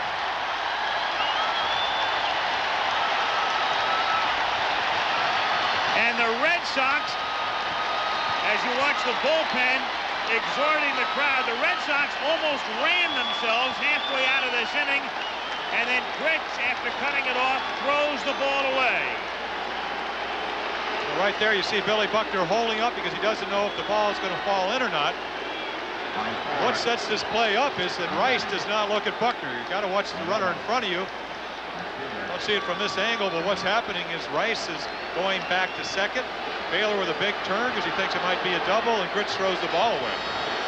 And Boston leads it 6-2 with Baylor at third and Evans at the plate, and the infield has to play in. And when Grich cut the ball off, he looked at second. Rice was scrambling back. Baylor was trying to scramble back to first. He knew he couldn't get Rice, or thought he couldn't, and he saw Wilfong go in behind Baylor at first and try to trap him, and that's when he threw the ball away. 2-0 now.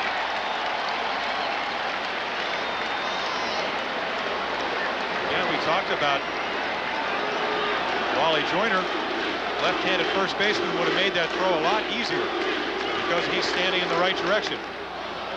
Chance of Dewey, Evans' nickname. Excuse me, Grich had to turn his body completely around. Take another look. Pretty good fastball, at least as far as being away, but up in the strike zone. And again, right here, you see from the overhead camera, Rice going back, and Grich has got to turn all the way around and hit a second baseman who's covering first on the run. Joyner would have been facing that way, would have been an easier throw. Good fastball, and the count 2-2. Boston 6, California 2. Still only one out of the inning. 2-2 the count.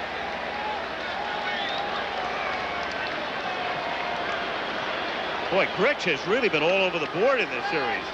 Pop up the other day, this play, then the hero the other night. 3-2 the count.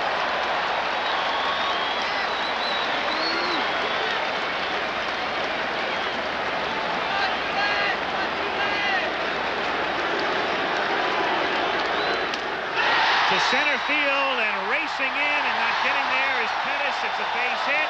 7-2.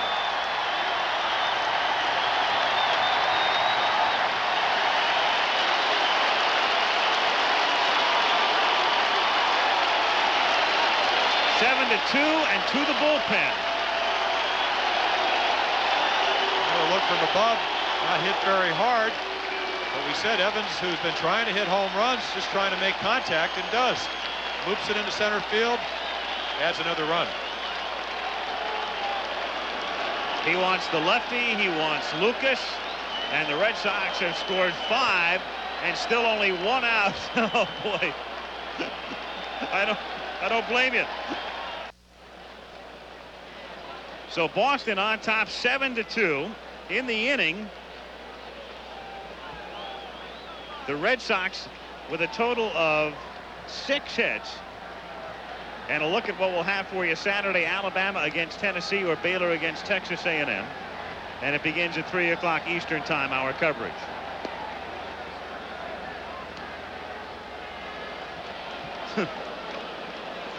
Another way to get the ABC in there. By the way, the scoring on the Baylor play, base hit, no RBI, and then Grich with the error on the throw to enable the 2 runs to score.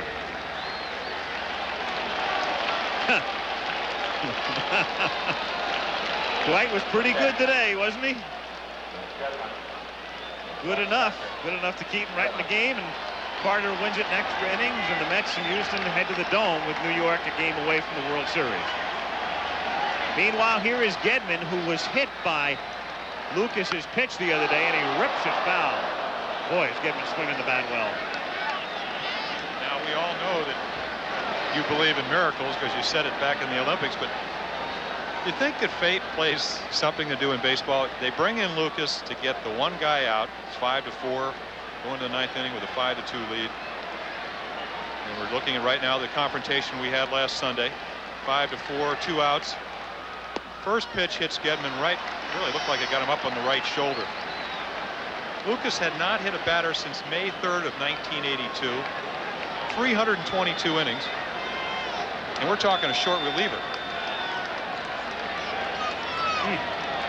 1-1 pitch is outside. That is amazing when you think about it, because that means Lucas pitched what would amount to, if you strung that out and said those were 9-inning games, I mean, he pitched 35 complete games without hitting a batter, and then hits Gedman with 1 pitch. 2-2. Really, considering the way he's used, it's probably 40 to 50 appearances a year, spread over whatever time span since 1982. Once again, Mauch brought him in. He struck him out the day before, and he failed to do the job.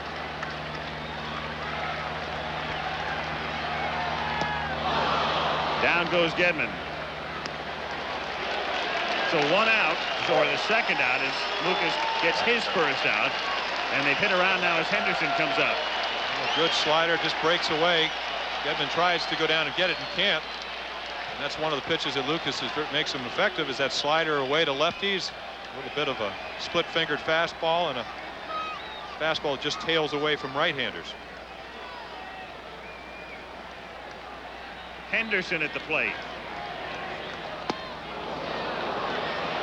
0-1.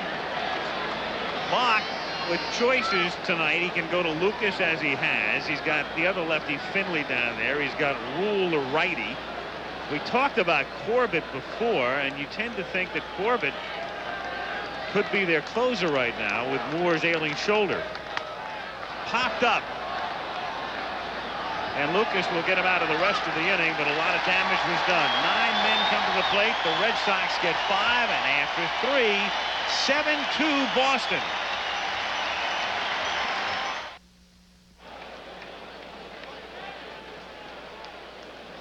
Always a treat to watch the annual New York City Marathon. The date is Sunday, the 2nd of November, and it begins at 10:30 in the morning Eastern Time here on ABC Sports. 4th inning at Fenway Park.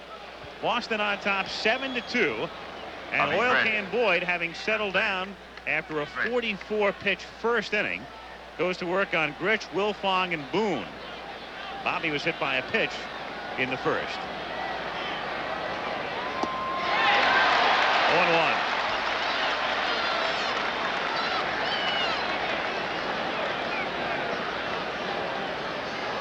Again, a near summer-like night in Boston. Warm and humid. 0-2. The day beginning with an enormous amount of rain. Poured this morning early on. Then slackened off. Real cloudy day. But the field in excellent shape. To center field, and that one will drop in front of Henderson. So Grich tries to get the Angels started in the top of the 4th inning with a single, and Rob Wilfong comes up.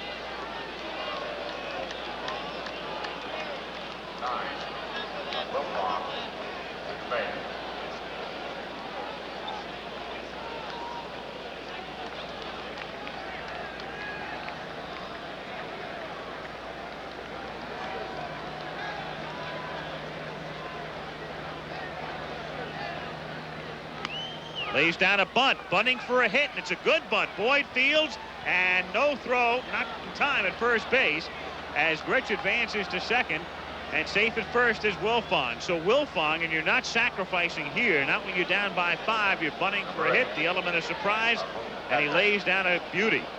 Well, it's really bad baseball by the Red Sox. They have advanced scouts that tell you that Wilfong hit .219 on the year, do anything to get on, especially 5 runs down. If you're Wade Boggs, you really have to play in at third and take that away from him. What you've done is turn a .219 hitter into about a .500 hitter if you're going to play even with the bag, because he can bunt .500, but he proved he can hit .219. So not a particularly good play. Very similar to what happened in the National League. Wally Backman. You know, bunting is one of his really main strengths, so you play in and take the bunt away. And Nipper gets up in the bullpen. And this is not to tell you to keep watching, but this game is far from over. It is 7-2, but it is Fenway Park. Oil Can is struggling. Oil Can's thrown a ton of pitches, and the Angels would love to get into the Red Sox bullpen.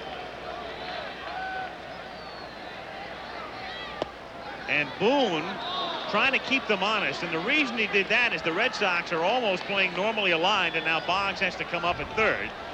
You don't figure to be bunting down by 5, but at least you have to keep the defense honest, and that's why Boone did that. We talked about how smart Bob Boone is. If you do it on the first pitch, what it does is it brings Boggs in. If you wait till 1 strike and do it, then with 2 strikes he just plays back. And Boone, if he does hit it on the ground, is a good double play man. Strike, 1-1.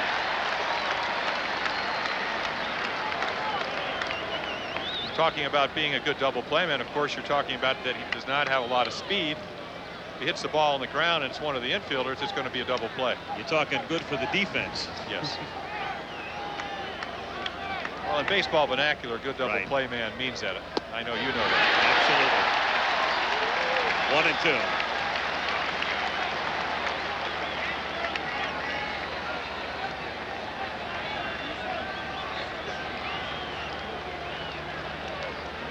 One ball, 2 strikes, nobody out. 4th inning, 7-2 Boston. Foul tip held by Gedman, and Boone angry that he chased one. 4 strikeouts for Oil Can. We talked about getting ahead, 0-2. Just a little bit out of the strike zone. Boone tries to make contact, which he's been doing all series, and can't do it.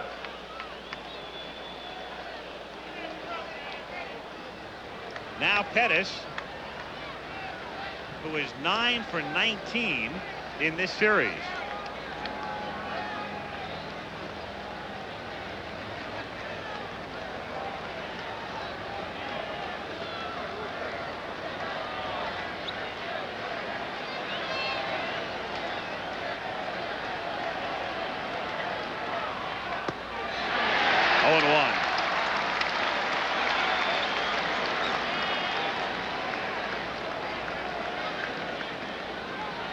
See Boggs from that angle at third base, and he's in there here because Pettis has such great speed. No sense playing back at third. In for a strike when the count is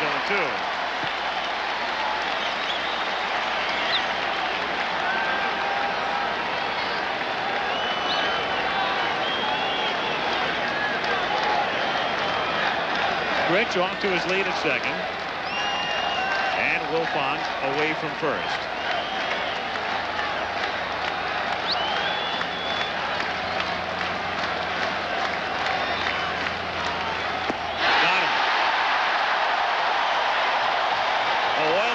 Juiced up now. He juiced up a pretty good curveball, established the fastball away, and then look at the big break on this ball. Pettis swings right through it. The curveball does it, gets you out on your front foot, and then you get a ball that breaks that much. Real tough to stay back. Did exactly what he wanted to do. Rupert Jones. He walked in the first and came in to score California's first run. Angels got 2 in the first. Red Sox countered with their own pair. And then Boston with 5 in the third. It's 7-2 Red Sox. And Jones calls time.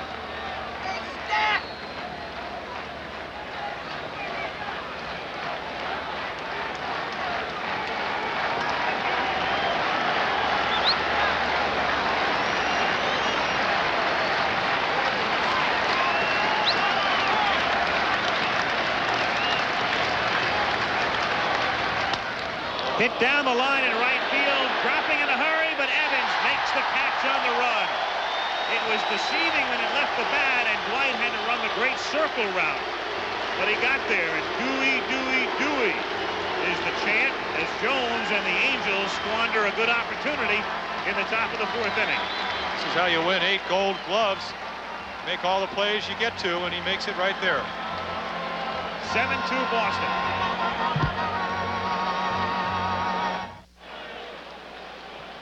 Spike Owen to start things for the Red Sox in the bottom of the 4th inning. Owen, Boggs, and Barrett. 7-2 Boston. Spike started things with his leadoff single in the bottom of the 3rd. And before it was done, 9 men had come to the plate, and the Sox had 6 hits and 5 runs. Owen looks at a strike. So Gary Lucas on and trying to keep California in the game.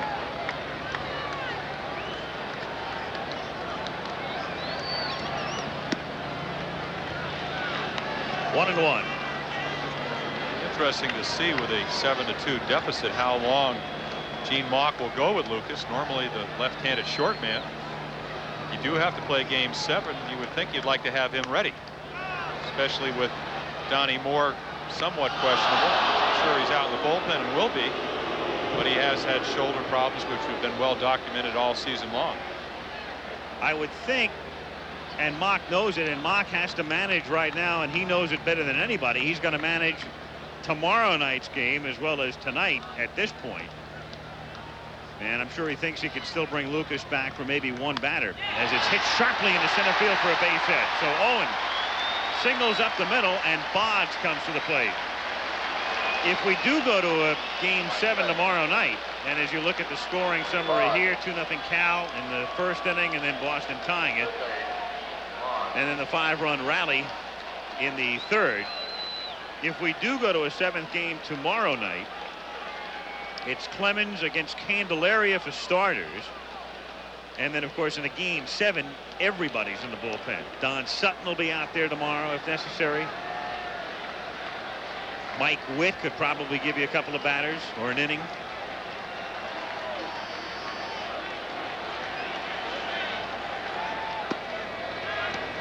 Oh, 1. It's Candelaria and staff against Clemens and staff. Hurst could come back and pitch tomorrow. Again, imagine that Hurst was ready to pitch for 1 or 2 hitters tonight if necessary. Right. Chopper to the right side. Wilfong goes to second for the out. Schofield stayed on the bag, and Owen is forced at second. So Boggs is at first base, and with 1 down, we'll take a look at Marty Barrett.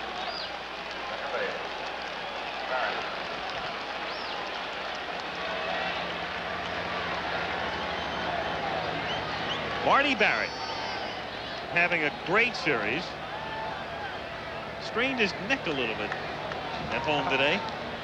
He said his daughter made a funny move. He moved out of the way, crossed some muscles in his back, but apparently Arthur Pappas, the physician, the part owner, also the team doctor, took care of it. Said he had some irritation, but it should be gone by tomorrow. Certainly didn't bother him on the double last inning. Mike Witt, who pitched so well on Sunday.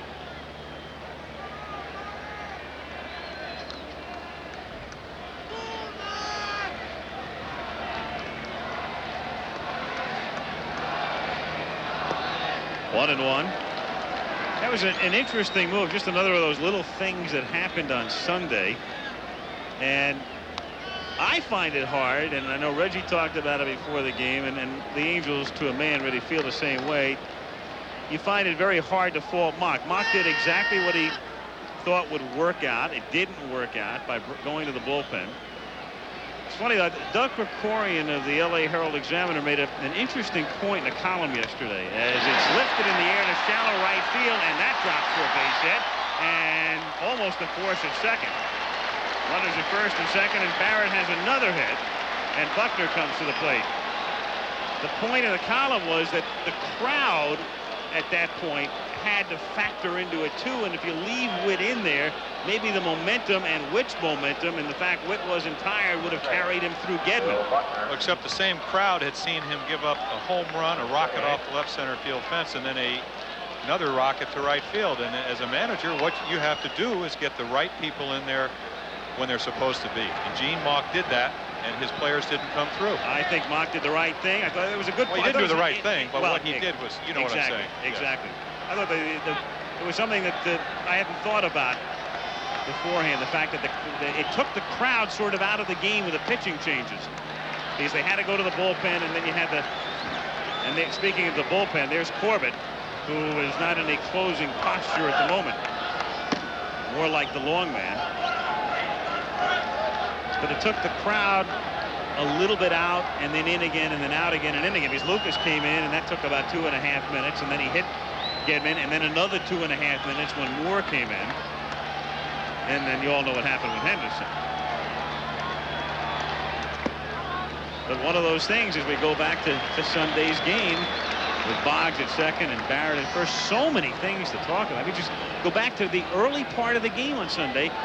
Remember when Gedman was at the plate and Boone just barely missed holding on to the foul tip? Next pitch, home run. And that was long forgotten. Reggie getting picked off when he's only stolen one base all year. Sending Downing in the first inning with the sensei up, who's really been swinging the bat well. With only 4 stolen bases, taking the bat out of the sensei's hand. So you can go back in almost every game that's ever been played and second guess the manager, the players. That's what makes the game interesting, or at least discussable. 3-0 the count. In there in the count, 3-1.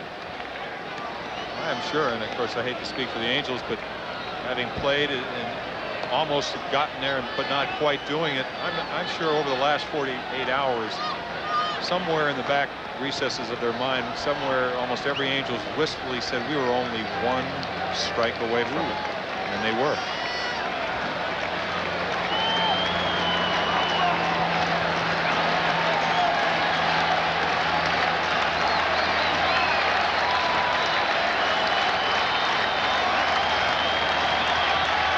To Buckner. Hit to deep right center field, but Pettis can fly, and look how easy he makes it look, and the runners get back.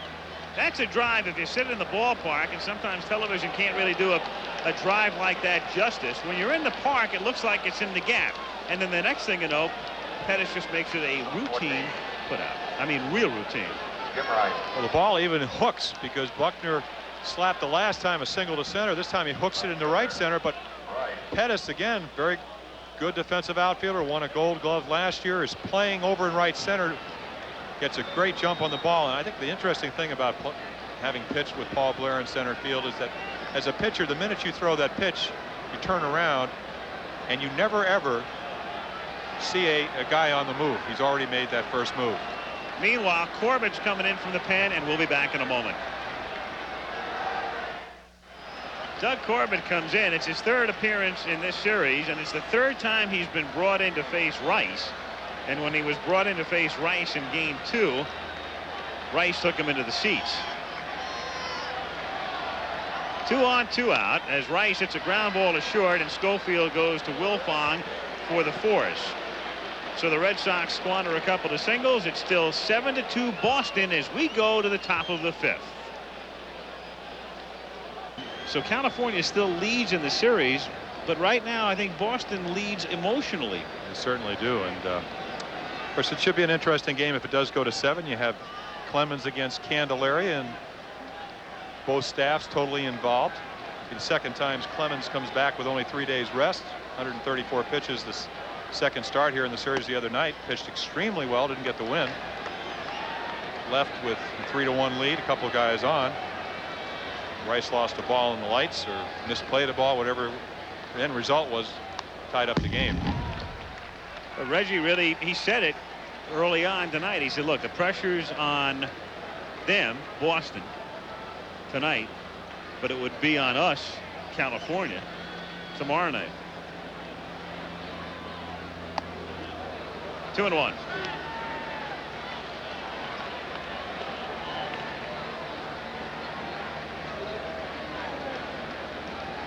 Take a look at Richie Garcia, the home plate umpire, and look how he'll basically rest his hand right on Rich Gedman's back. The reason for that, he's really close to him, inside protector.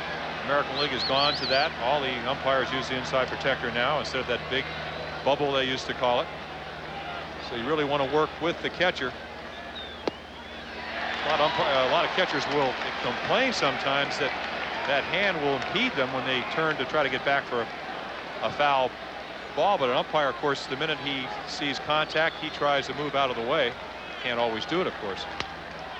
Downing hits a grounder to short, and Spike Owen throws him out. So one down here in the top of the 5th inning. And it brings up Reggie Jackson. On 4, Reggie Jackson. Well, this is certainly another chapter in the maturity of Oil Can Boyd. Who would guess after that first inning, bad pitches, a couple of doubles off the wall, that he'd even still be out there. And he has gotten himself together, regained his composure. And again, I think pitching here all year is a plus. Off his foot in the count 0-1. Well, we go back to that first inning, and we talked about what a vital early game at bat it was for Wilfong, because Boyd was a pitch away from coming out of the game and a pitch away from the Angels maybe leading 4 or 5-0 if he gets a ball in the gap, and it's a whole other story. But he battled Wilfong and got him, and now he's in control, leading by 5. 0-2 the count.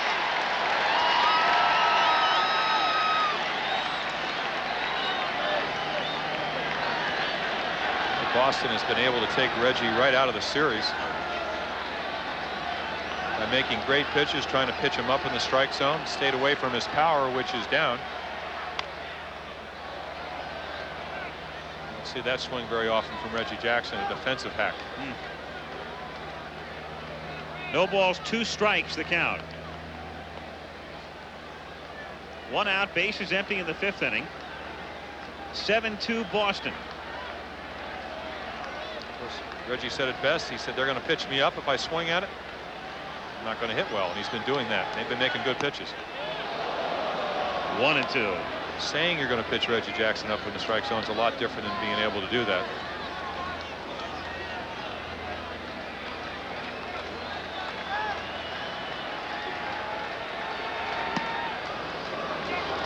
Two and two.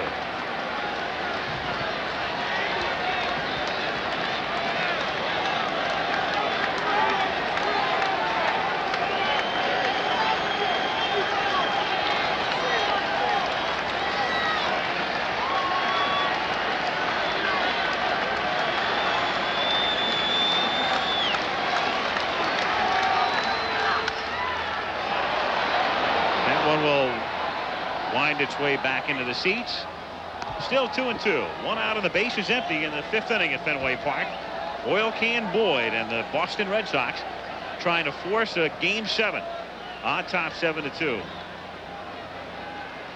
Red Sox in the clubhouse and during batting practice Sunday in Anaheim kept talking about Kansas City last year coming back from 3-1. As Jackson grounds one toward the middle for a base hit. So Reggie with a single to center, and the Angels have a man on with 1 out and Doug DeCinces coming up. So you can use Kansas City as an inspiration twice, really, because last year, you'll recall, the Royals not only came back from 3-1 in the playoffs to Toronto, they came back from 3-1 down in the World Series with St. Louis. And for Reggie Jackson, it seems every time Reggie does anything, it's a new postseason record. 36 hits. And that's an American League mark. Pete Rose had 45 hits. And I guess I should use that in the present tense because you never know if Pete's liable to be back and has 45 hits in his championship series appearances. That's the Major League mark. Down to Barrett. Nice play. Boy, he does everything. He's a joy to watch. Is Marty Barrett, and Reggie trudges back to the dugout. 7-2 Boston. Pretty good little player right here. Marty Certainly Barrett. was. Ball's hit right on the nose. Gets in front of it. Make sure he has one. Plenty of time, and Reggie tries to really impede the throw. Stands up. More or less throwing his hand and try to get in the way of the ball. Barrett to first easily for the double play. Don Baylor starts things in the bottom of the 5th inning. Boston on top 7-2. Baylor, Evans, and Gedman. Doug Corbett on in relief of McCaskill and Lucas.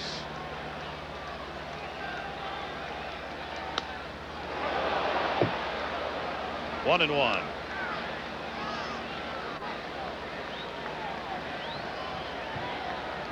Don Baylor. And again, the numbers tell so little of the story in terms of what he meant to the team this year. Late spring training deal engineered by Lou Gorman. 1-for-1. Mike Easler went to New York, and Baylor came up to New England. 2-1. Came up to New England and took over in the clubhouse, or helped to take over anyway. And that's one of the reasons McNamara was so happy about Gorman making the deal.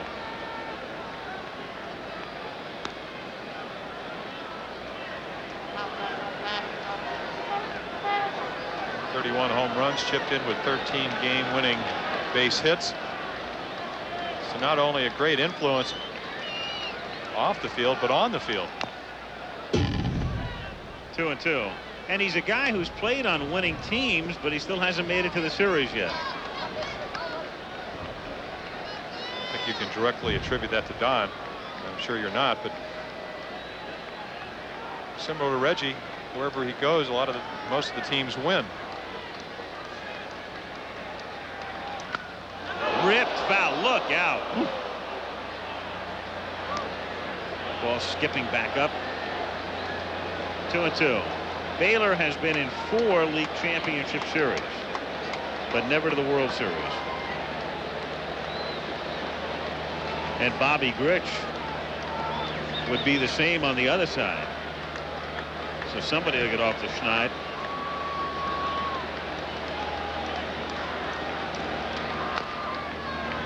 Still 2-2.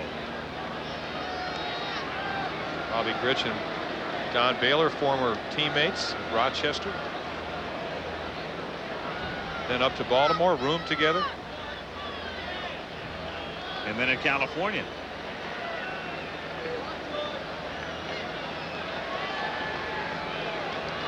Two and two.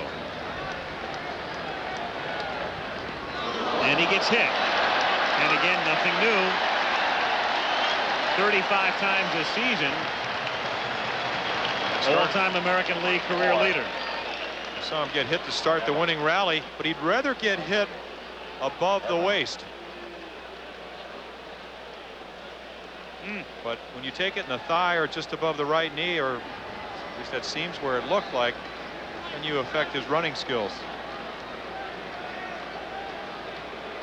And hit in the 11th inning, started the rally that eventually enabled the Red Sox to win on Sunday. The hit batsman, you think about it in history, it hasn't meant too much, and when it has, it's always been because of shoe polish or something like that. But there have been 2 huge ones in this series. As Evans fouls it away. You had Downing, of course, the other night when the Red Sox were a strike away getting hit and forcing in the tying run. And then you had Gedman, preparatory to Henderson's home run the next day. And then Baylor gets hit and scores the winning run. So that's really 3 times we've had rather significant.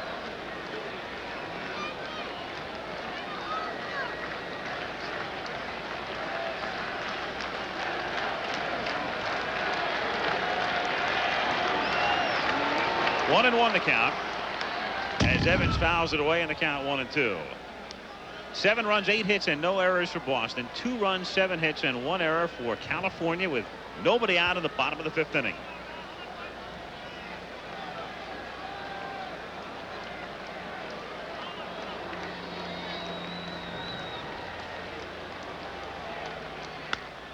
And that's fouled away again. Angels got 2 in the first. Red Sox countered with 2 in the bottom of the first inning and then hit around in the third, scoring 5 times.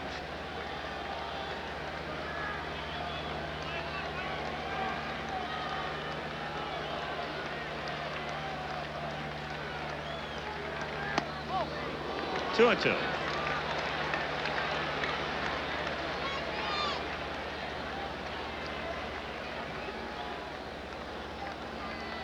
Good look at Doug Corbett. Great game the other night. Sinker baller, occasional breaking ball, has to be effective, has to be a little bit out of the strike zone.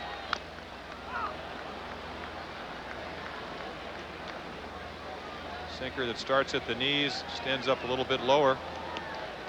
Talking to him today, said, of course, I have to throw enough strikes to get them to swing at that ball out of the strike zone. One of Gene Mauch's favorite sayings is, he said, if you throw the low ball hitters, low fastballs or low sinkers, just throw them a little bit lower than where they want it. If you throw the high ball hitters high balls, just throw them a little bit higher than. Of course, you still have to establish the strike zone. Corbett the other night was fantastic. 2 and 2 on Evans, who backs away. The game, with an extraordinarily long first inning, is now well over the 2-hour mark in the 5th, as Evans gets a base hit in the left field, and Baylor pulls in at second as Downing returns it. So runners at first and second with nobody out, and Rich Gedman coming to the plate. Gedman has grounded out and struck out, and we can tell you that tomorrow, Mets, Astros, Keith Jackson, Tim McCarver and the gang heading to the Dome. Ojeda against Knepper. If necessary, we'll be here at 8 Eastern time. Steve Hurt came up with an unbelievable stat here, which is worth passing along as something you would never think about. In the history of baseball, through Friday night, there had been 648 postseason games played. 648. That's the World Series, the Championship Series, which started in 1969, and the one division series year necessitated by the strike in 81. As Gedman rips it into right field for a base hit, and they'll hold Baylor at third as the throw comes in and the bases are loaded. So they're loaded up, nobody out, and Henderson is coming to the plate. 7-2, and Gedman rips it to right. He is swinging extremely well. Coming off a 4 for 4 afternoon on Sunday.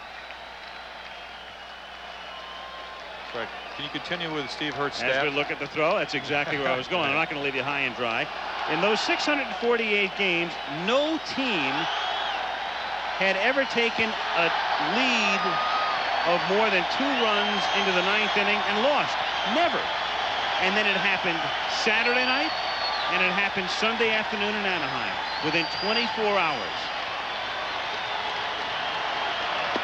And that's amazing when you think about it. You think of the great comebacks in postseason history, but no team had ever taken a lead of more than 2 runs into the 9th and wound up losing in the history of the game going back to 1903 in postseason play.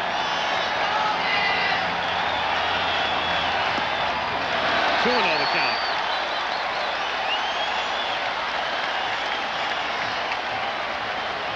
Chuck Finley in the bullpen. Infield plays in.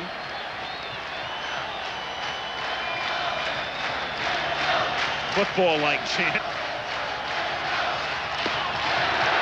3-0.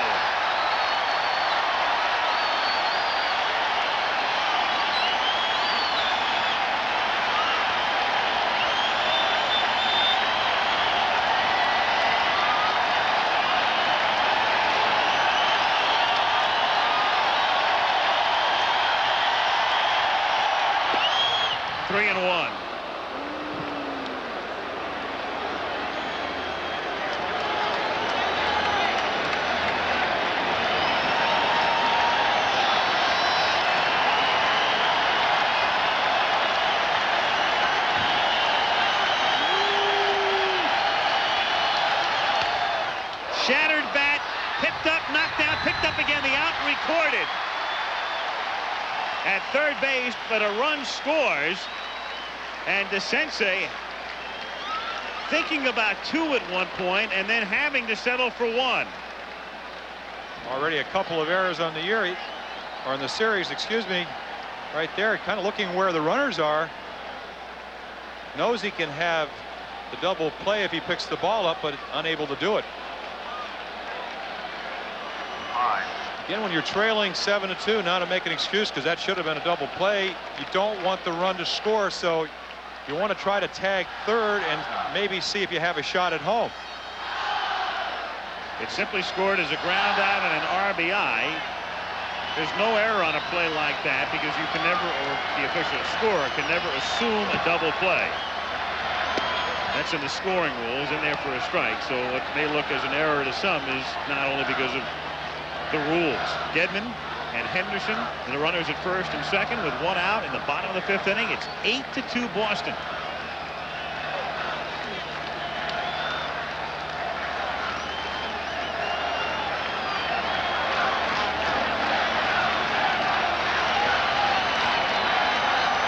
Owen looking for his 3rd hit, lays down a beauty, and he has his 3rd hit.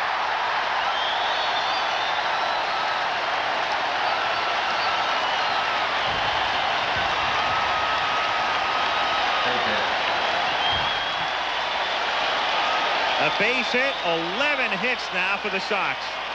The only body that has a play is Doug Corbett. He's on it, unable to make it. Once again, seems to be looking up before he gets the ball in his hand. It loads up the bases. Wade Boggs, bases loaded, 1 out. Already up for the 4th time in the game, takes outside, ball 1. 1-0. It really sets up a difficult situation for Corbett. Down by 6 runs, he knows he has to throw strikes. He's not as effective if he does. Grounded, and great play by Schofield to go to second for 1 to first for a double play. A tremendous play by Schofield, who was going towards second when the ball was hit and had to retreat, and somehow was able to come back and make the play. It's almost as if he misread the ball coming off the bat. Well, either that or there was a pickoff play on. You can see him break. Bases are loaded, really not going anywhere. It makes a great backhand to Wilfong. Boggs, who's been all hobbled, is out at first. And it's 8-2 Boston. Top of the 6th inning, and Schofield will lead off in the top of the 6th. We're sitting here trying to figure out exactly what Schofield had in mind there. Was he moving towards second for a pickoff? I mean, you've got the bases loaded, and you don't normally throw back to second base in that situation. Or does he misread the ball coming off the bat? Whatever, he'll have to answer that after the game. He turns in a sensational play. Schofield fouls it back, and the count is 0-1. What you think, Jim? It had to be a pickoff. Down by 6 runs, Boggs at the plate. You have to figure, doesn't hit into too many double plays, even though he did it tonight. Have to figure that the chances of really him not driving a run are minimal, so let's get the second out with a pickoff play. Otherwise, I can't see him moving on any ball in that situation. 1-1 is popped up. Buckner, foul territory, 1 away.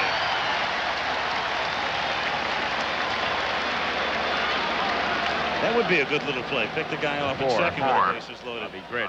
Oh, you see that, what, about every 20 or 25 years? Well, in desperate situations, sometimes it's the only thing that works. Sure. Great.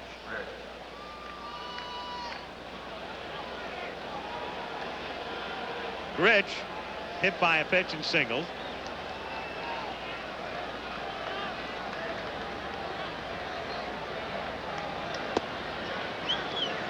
One and oh. Of course, in that situation, Corbett just hit a batter, gave up 3 hits. It's the last thing in his mind is a pickoff. He's having enough trouble looking the other way.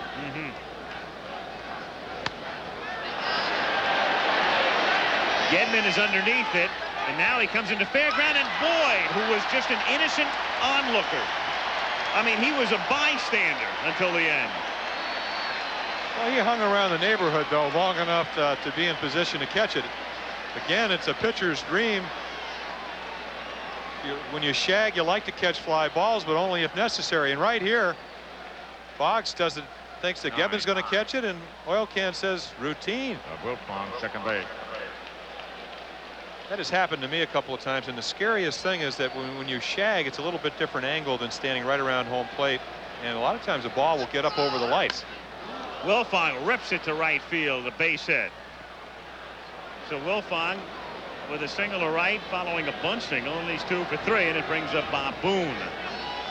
Number 8. Bob Boone, That's catcher. Number Boone. 8 for California, 3 of them in the first. Oil Can has scattered them since. The only extra base hits were the doubles by Jackson and DeCinces back-to-back in the first inning. Another thing, he's settled down with his control. Not only within the strike zone, his only walk is in the first inning. Mixing his pitches well. Looks like he has good velocity. He's been around 90, 91 miles per hour all night. The most important thing, his teammates have done what they really have not done that well this series, which is to put runs on the board. Oil Can Boyd. A much quieter act tonight, much more controlled act. 1-1, and again, we saw his histrionics. Excuse me. The other day, close ball game, 1-1, first run scoring, and then the home runs. It's a lot easier to lose your control when your team is not scoring runs. Grounded down to short and over to Barrett. At the end of 5.5, it's 8-2 Boston. Couple of games for you, so check your local listings this week. Second-ranked Alabama takes on Tennessee, or the Baylor Bears meet Texas A&M, with our college football today coverage beginning at 3 Eastern time on Saturday. Steve, who works downstairs and has the graphics on baseball and football, and that's the nickname Frank Gifford hung on him a few years back. Mr. Univac. Remember that old computer about 8 million pounds? Barrett takes inside, ball 1. Not too shabby right there, looking at those numbers. Barrett, Buckner, and Rice as Barrett takes a strike. Most hits in one series, and Chambliss, and the difference, of course, is that Chambliss did it in a 5-game series, and so did Lynn, because the league championship series used to be a best of 5. And Barrett has put his name right up there. So Marty Barrett is 3 for 3 plus a walk. And 11 hits in the series for him. And it brings up Buckner, who is 1 for 3. It's almost gotten to the point where you'd rather pitch around him, but very difficult to do that when he's leading off the inning with Buckner, Rice, and Baylor, and Evans, and Gedman coming up.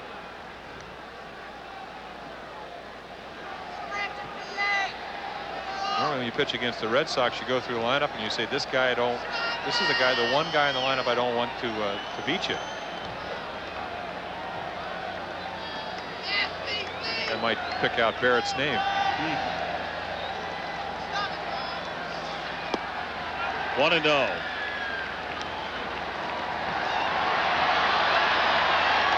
Boy, I'm sitting here in Fenway Park in Boston, and I mean, it looks like at the moment we're going to a 7th, and I keep thinking about that 9th inning Sunday and the crowd and how crazy everything was about to become, and how it was all stilled in the end, and here we are, and they know it all too well.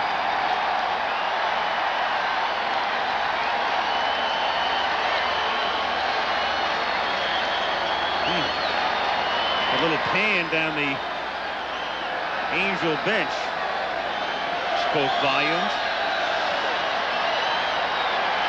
Crowd with a wave.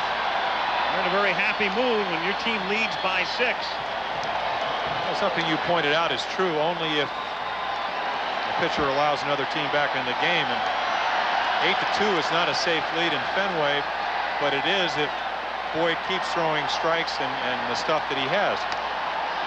High drive, deep right center field. Pettis goes back, and it is off the fence. And the runners had the hold. Barrett thought the ball would be caught, so he's at second, and that's about as long a single as you'll ever see. And Barrett makes a rare mistake, but it's a tough play because it's one of those parts of this ballpark of nooks and crannies where you don't know what's happening. You got the jutting out angled, and it looks like Pettis is going to make the play, and Barrett had to wait. He wasn't even sure after the ball had dropped. That describes it very well, and you don't see that very often. Again, we've had a lot of rain, probably a lot of cinder, because that's what the track's made of. The ball just kind of like hitting a 9-iron to a green. Just backed up and stayed there.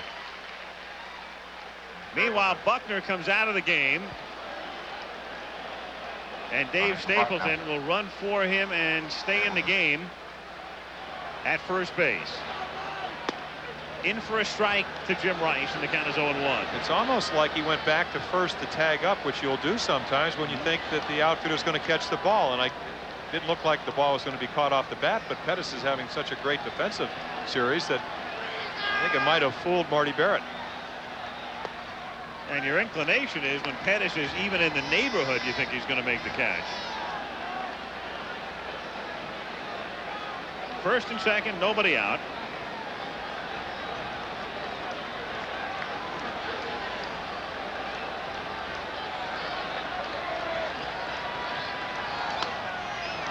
Toward the sensei to second 1, turned over by Wilfong 2. And on the play, Barrett winds up at third. So 2 down,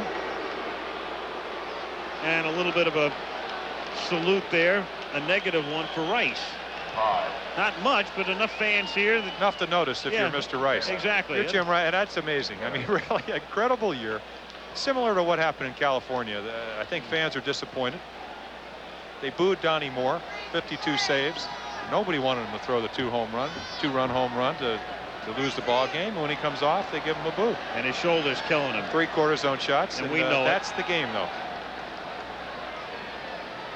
Baylor 1 for 2, been hit by a pitch, fouled it away. You didn't have to be a genius to look into Donnie Moore's eyes and face the other day to know that his shoulder is killing him.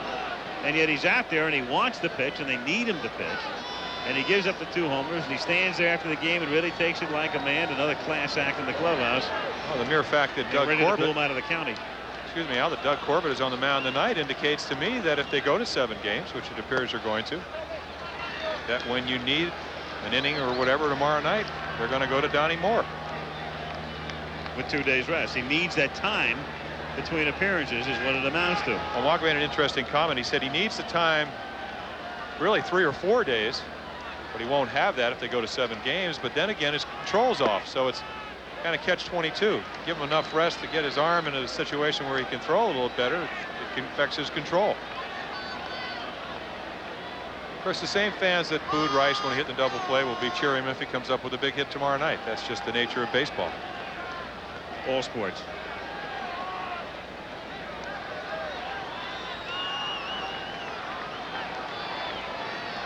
Two and 1. Hammered foul, 2 balls, 2 strikes the count. 8-2. Red Sox on top. And Latchman flipping it into the 4th row. Barrett is at third. Don Sutton made I think the most appropriate statement, quote, if you want to, about fans. He said, you know, they sit up there, they have all the privileges and none of the responsibility. But then again, they paid their money to have those privileges.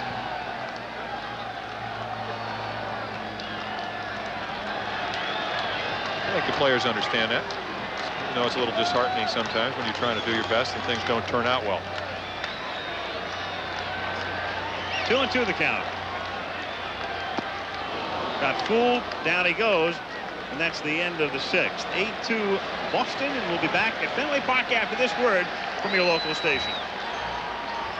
This ABC Sports Exclusive is being brought to you by the Heartbeat of America, today's Chevrolet. The New York Mets and the Houston Astros. The Mets trying to win the pennant tomorrow, and the Astros trying to force a 7th. It's a day game, 3 Eastern. Ojeda against Knepper tomorrow on ABC. In the 7th inning, Gary Pettis leads off. Oil Can Boyd on the mound, and Dave Stapleton, who ran for Bill Buckner, stays in the game at first base.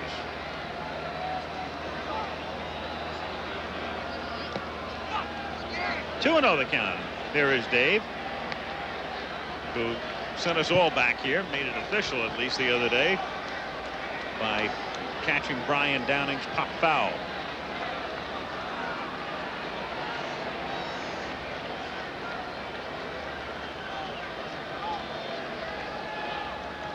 Pettis taking all the way. 2-1. Even though he bluffs what appears to be a bunt, you're down by 6 and the count is 2-0, and you're not doing anything but looking at it. 2-1.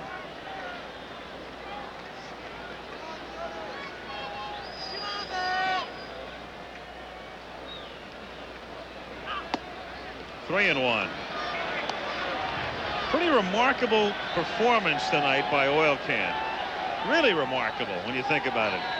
He nods in agreement the way it appeared there, but the way he started out, and he was a pitch away from extinction in this one, and he's brought himself back together, and right now he's pitched them into the 7th inning, and that's about all McNamara could hope for with a 6-run lead.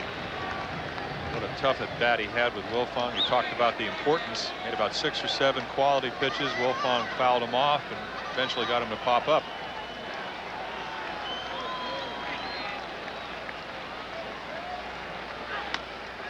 Little chopper to the left side. Owen charges. Gets Pettis. 1 down.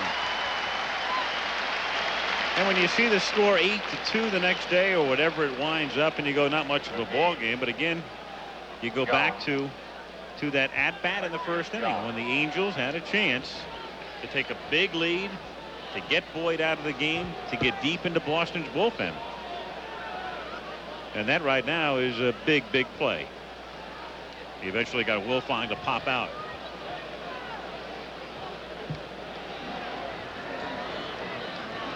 Rupert Jones is 0 for 2 with a walk.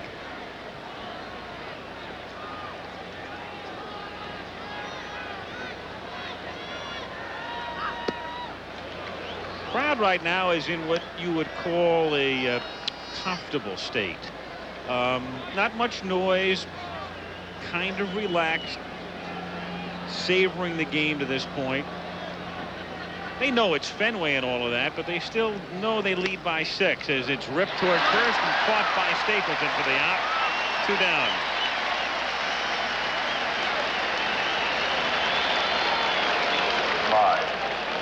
Ball's hit right on the nose.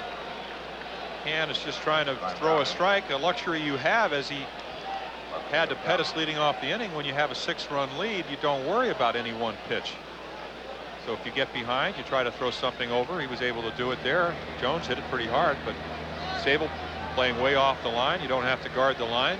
Basic defense. Right to him. 0-1 the count on Downing. 2 out, bases empty. High fly ball to left field and deep, and Rice, hopeful of playing the carom, won't have that opportunity. Home run. Brian Downing hitting it just above the top of the 37-foot wall, and that makes it 8-3.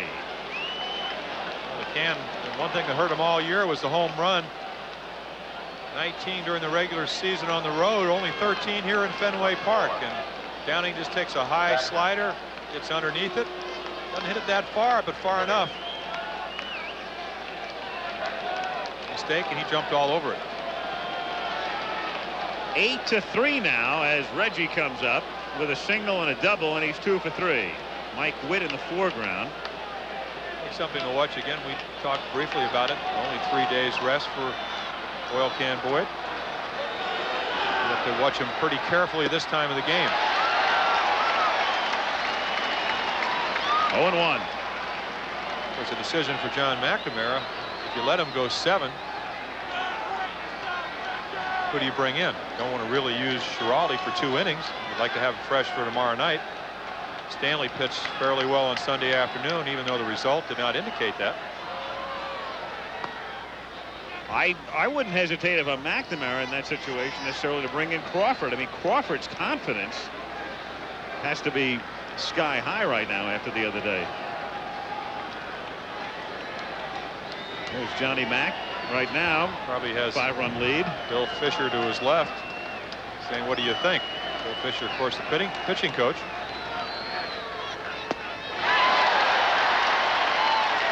Oil Can's trying to make the decision easy for him. There's Fish. He's looking out toward the pen and puts up the left hand, indicating I think he wants Sambito to get up. Of course, it might be a little optimistic, but John McNamara, looking one of his starters, is coming back, as we said, with one less day. He's thinking about a World Series possibly, so you don't want to hurt his arm. Hadn't done this all year. You get a 3-run, 7-inning performance out of your starter when you put 8 on the board. You got to be pretty pleased.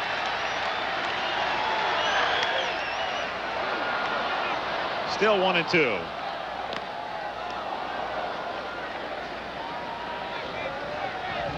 Bob Stanley is in the Boston pen. There he is.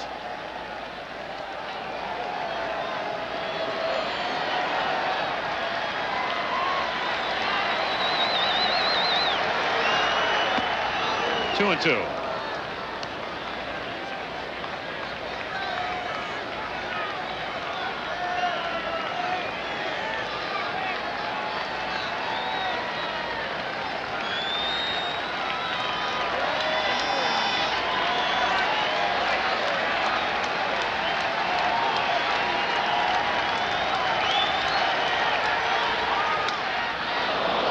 Drive to right center field, but he didn't get all of it, and Henderson makes the catch. Got it up near the end of the bat. So Downing hits the homer, and that's that. At the end of 6 1/2, Boston 8, California 3. Fenway Park, where the evening began on a bright note for the Angels. Jackson and DeCinces each doubling in a run in the first.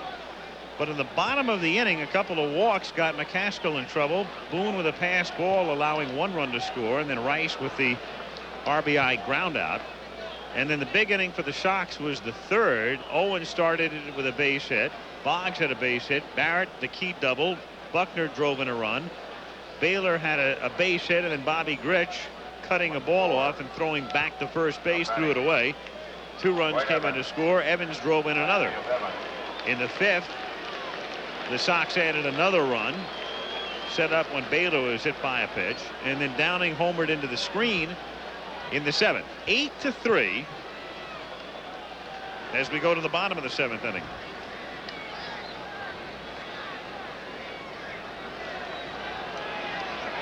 Evans is 2 for 3. Down to short. Schofield throwing to first. Alan Roth points out a very interesting figure here. There have been 11 home runs hit in this championship series by 11 different players. Angels have hit 7. Red Sox have hit 4. Gedman 1 for 3.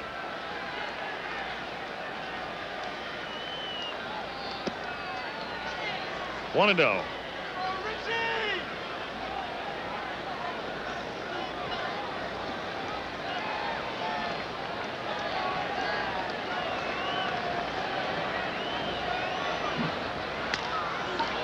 Sharp grounder and off the glove of Grich.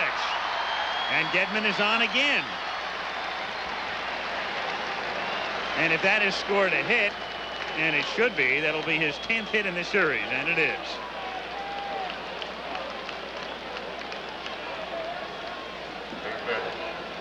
He's done a great job for him. 4 out of 5 attempted steals. He's been able to keep them from running. Bobby Grich, really second baseman, He takes the ball, and you saw the ball come up a little bit, hit the top of his glove. Appeared that Wilfong might have had it, but again, your job as a first baseman, again, Bobby has played second base for years, shortstop. You go for the balls you think you can catch. Another example, though, Joyner's left-handed. Would have been his glove side, natural glove side. Much easier play for him. Henderson fouls it at the plate, and the count 0-1. Gedman is an interesting character as we watch Henderson foul it off again. And again, like Barrett, you get to watch a guy play every day and to begin to appreciate a lot of the things. And Gedman's having a terrific series. There he is.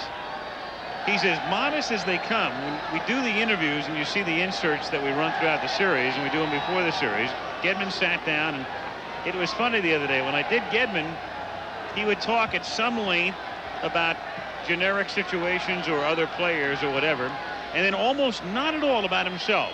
He'd stop after 5 or 6 seconds. And he came up to me in the clubhouse the day afterward, and he said, "Hey, I'm sorry, you know, I just have a real hard time talking about myself." And he meant it. No apology necessary.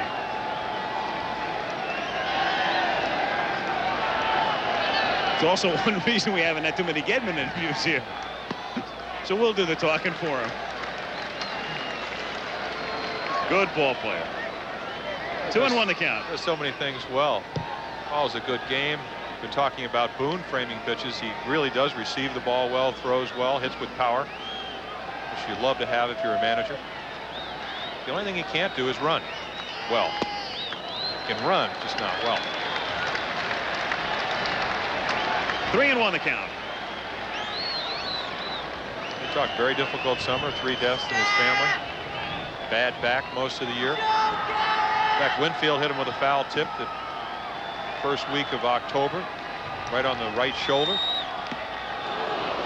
Didn't play a couple of the weekend games, yet was ready to play in the first playoff game.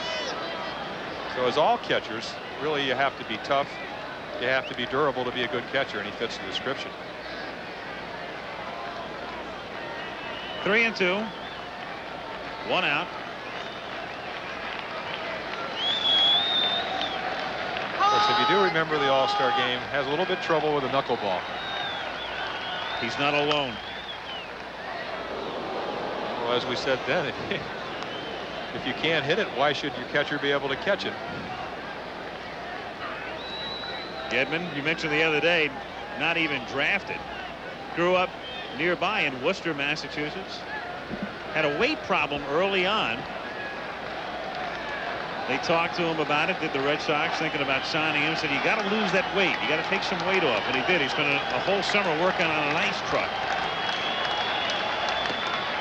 Fouled at the plate. 3-2. Henderson having a tough at bat here. That's twice. Well, again, the down-in pitch is what Corbett wants them to swing at. Very injurious. Saw Boggs hit it off his instep on Saturday night. No tangling this evening for that man. Just the box step.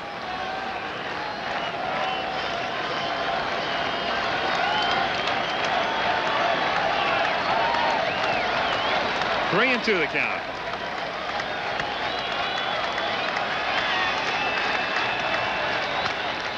And again fouled away.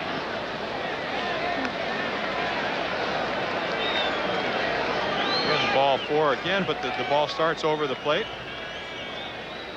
Uecker will never pay for a ticket, will he? Long way out there.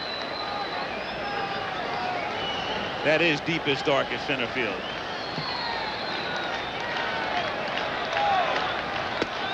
And he's on. So Henderson walks, Gedman goes to second. And up comes Spike Owen, who has very quietly had himself a perfect night with 3 singles.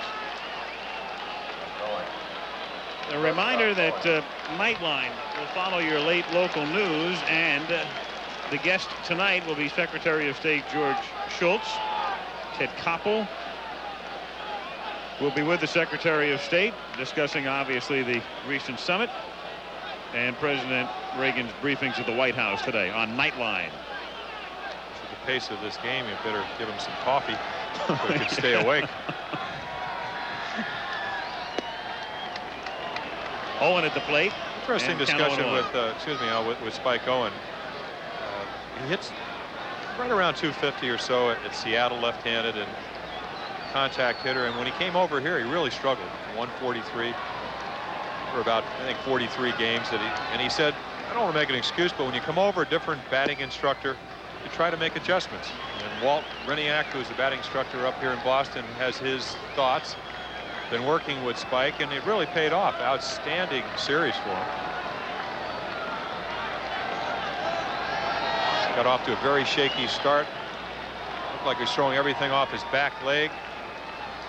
Like 4 errors in 43 games, and then in the first couple of games, a couple of hits, and hits it where nobody's playing. And he's 4 for 4, and Gedman will score, and Henderson will score. And Spike Owen goes to third, and it's 10-3.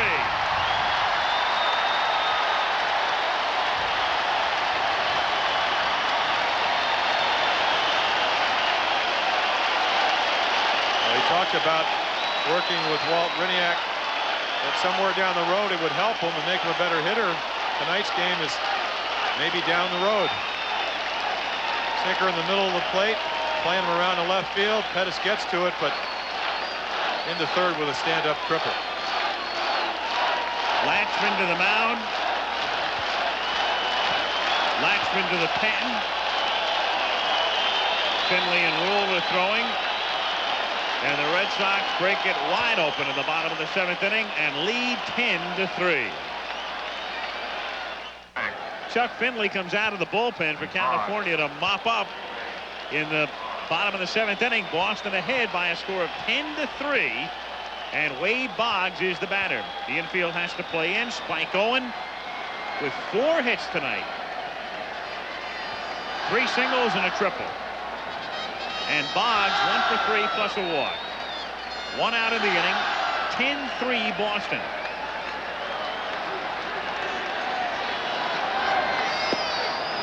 Oh, 1. Finley basically a fastball curveball pitcher. And the other day, Wilfong made a great grab on Boggs. Bring him in to face left-handers. 0-2. Barrett on deck. 93 on the gun. Started out the season at Quad City. 12 innings, 4 hits, 16 punch-outs. They said, let's get this young man to the big leagues.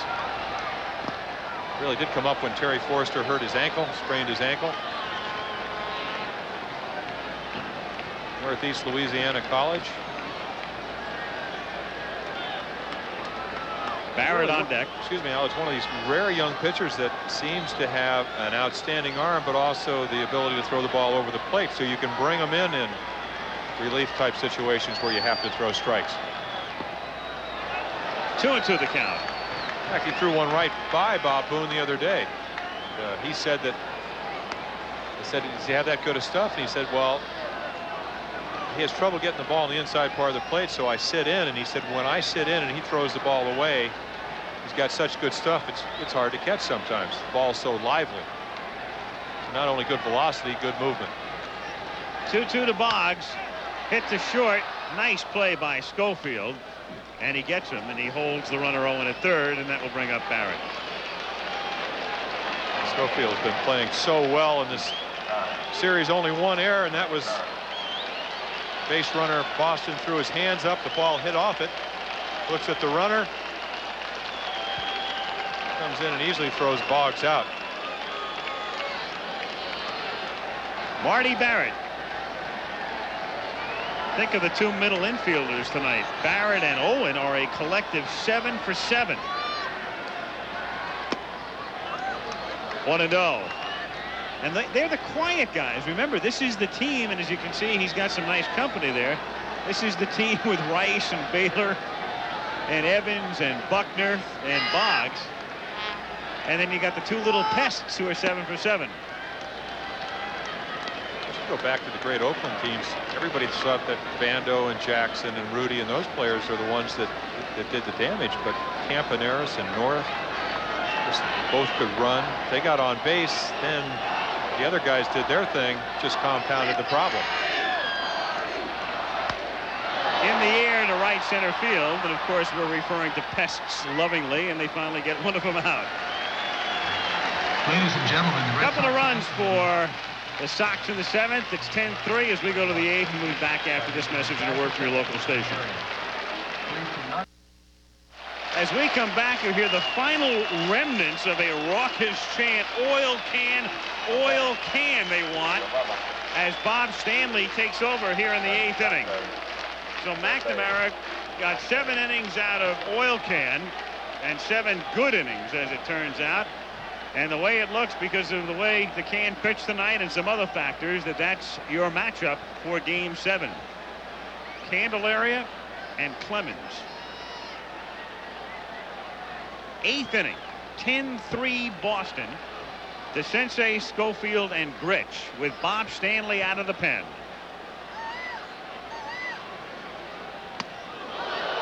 Hello. Keep you on your toes. Well, his ball runs and he starts it way inside. Normally what he tries to do is start on the inside part of the plate.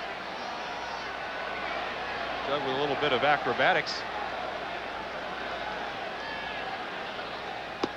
Strike, 1-1. Of course, this would not be the time if you're a Boston pitcher to wake up to California.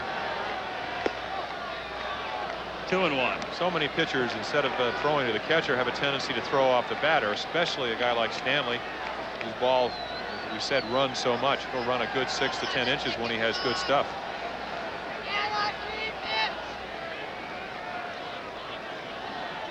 Funny the way the 3 games in this series in this park have turned out to be one-sided. And then you had the 3 in Southern California that were beyond belief.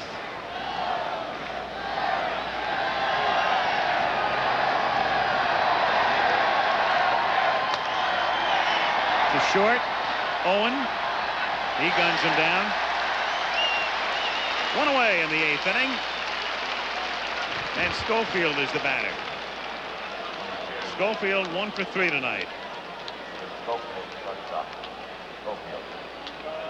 This telecast, presented by authority of Major League Baseball, may not be reproduced or retransmitted in any form without the express written consent of Major League Baseball. Al Michaels, Jim Palmer at Fenway Park. An enthusiastic crowd anticipating a celebration, which appears to be imminent. A brief celebration because they know what's coming up tomorrow. Roller, and Barrett can't get it. And that's a scoop. He's gotten everything else.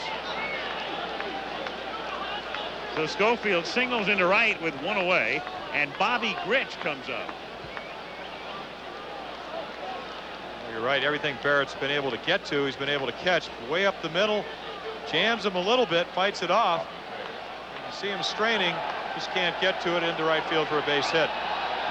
Barrett, of course, shaded up the middle, playing the percentages, and Schofield really is an up-the-middle type of hitter. Grich.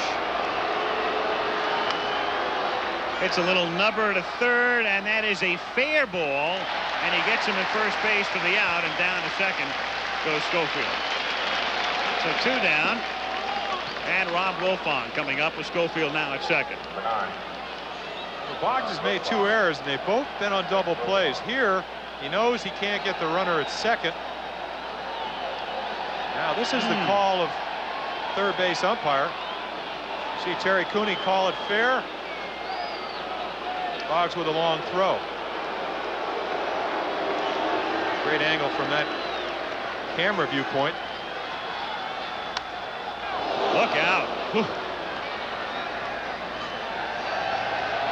Everybody appears to be okay. 0-1. As Tim McCarver said this afternoon, I hate to be a punch, but sometimes you have to pay dearly to sit in the box seats. very close to home plate. You get a better view, but you better duck.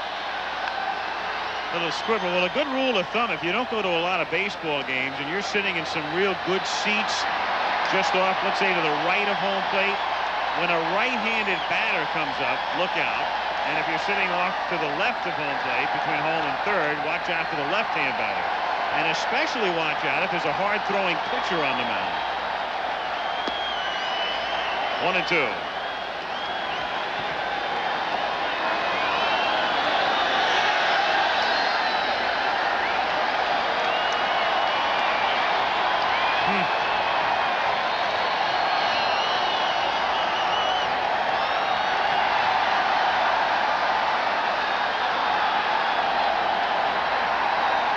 Two on Wilfong. Hit foul. Another wave makes its way around Fenway.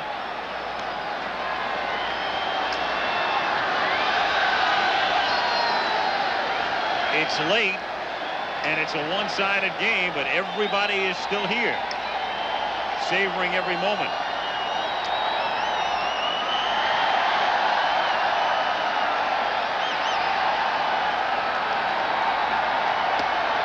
Two and two. If I was John Candelaria, I would have left a long time ago, because this is not something you like to do, sit on the bench. And I know John, many big games, knows there's a reason. Angel pitchers have not made really quality pitches tonight. Gotten behind hitters, ball in the middle of the plate. I'm sure he's saying tomorrow night's going to be a little different story. But you don't like to sit out there and watch your teammates get walloped. And what we said before Sunday's game was basically Boston is not going to stay in the series unless they get some runs. They got 7 in 11 innings on Sunday, 10 here tonight. Chopper, nice play by Owen, and then he throws the ball away and throws it into the dugout. And so what appeared to be an easy end to the inning all of a sudden results in an Angel run as Schofield crosses the plate, and down to second goes Wilfong on the throwing error. E6. I don't know if we'll be able to see it from this angle, but routine grounder. You'll see the play by Owen. And it looks like Stapleton really doesn't. Ball's down. He took a look afterwards. Again, if you're a left-handed first baseman, you make that play easy. Buckner's out of the game. Good angle. Looked like Stapleton after the play looked down to see if the ball didn't even look like it bounced. Just one of those throws I think he anticipated to the inside of the bag and went to the outside bag, and he didn't reach. Now Jack Howell comes up to pinch hit for Bob Boone here in the 8th inning. And this is Howell's first appearance in the playoffs. And he chops it foul, and the count is 0-2.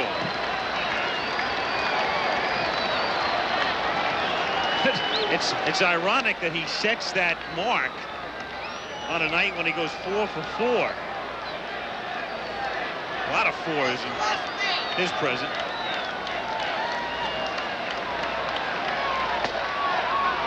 One and two. Well, it was not a great throw, but if you have a left-handed first baseman like Hernandez or somebody that can field adeptly, just go to the outside of the bag and the inning's over.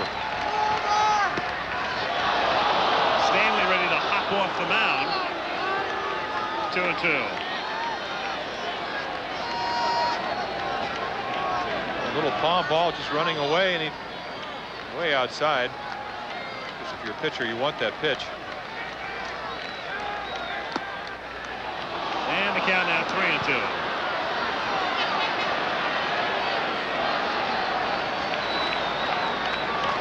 Pretty good message. 5 pitches to Jack Howell. 4 of them have been breaking balls. Excellent fastball hitter. Excellent minor league credentials. Could be the third baseman of the future for the Angels. And he's on. So the score 10-4. 2 on and 2 out, and Gary Pettis comes to the plate. And the Boston bullpen will swing into action. Stanley has been the whipping boy here in Boston for the 1986 season. He's a guy who did such a terrific job for so long coming out of the bullpen and closing him down. And then it's always the case, and Boston is really no different from a lot of other towns, when all of a sudden the guy does the job for years and years, and then he can't do it or has a lot of trouble doing it, you really come down on him. And so it's Giraldi throwing and Stampito in the bullpen. Calvin, the right-hander.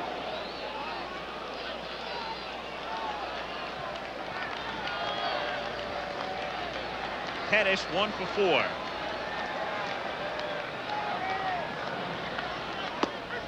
Oh, and 1.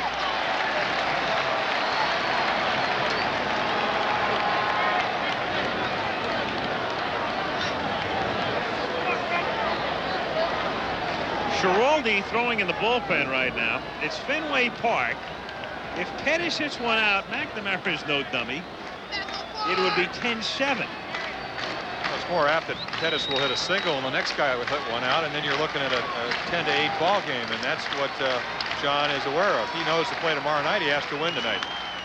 And there's a high fly ball to left field, and Rice makes the catch.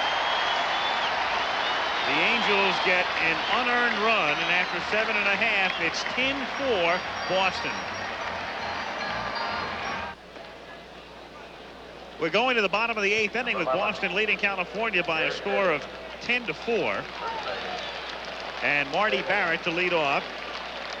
It'll be New York, Houston tomorrow, 3 o'clock Eastern time.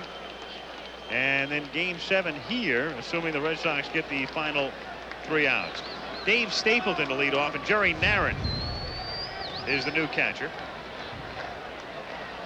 Spelling Bob Boone as we go to the bottom of the 8th inning. Stapleton takes a strike. Stapleton hitting for the first time in the game.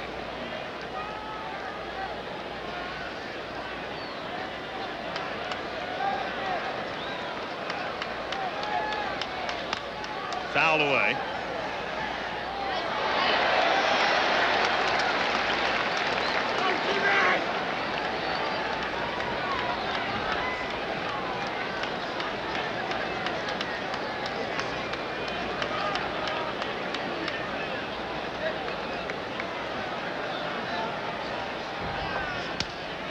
Broken bat, fly ball to shallow left field and in there.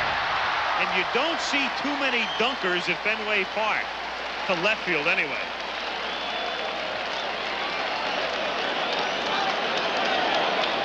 So Stapleton with a soft single. You always take a hit for a bat, and that's what happened here. Finley all over his fist. Again, a big swing and a soft ball sometimes will result in an outfielder taking just that half step backwards. Looked like Downing got a pretty good jump on the ball, but the ball just was hit so softly he couldn't get to it. And now Stapleton has been up twice in the playoffs, and he's 2 for 2. Jim Rice hasn't hit the ball out of the infield tonight.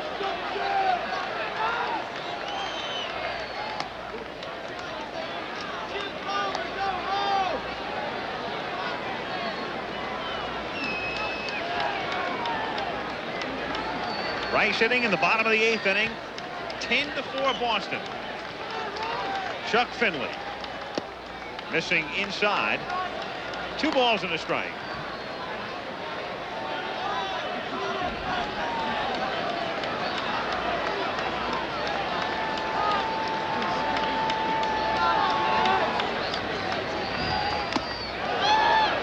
Two and 2.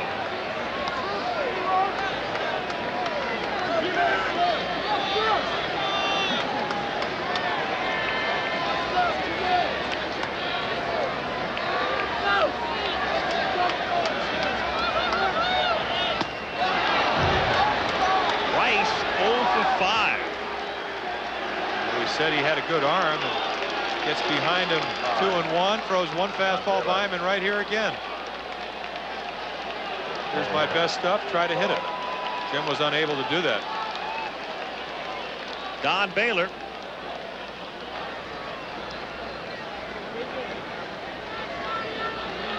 Red Sox have banged out 16 hits.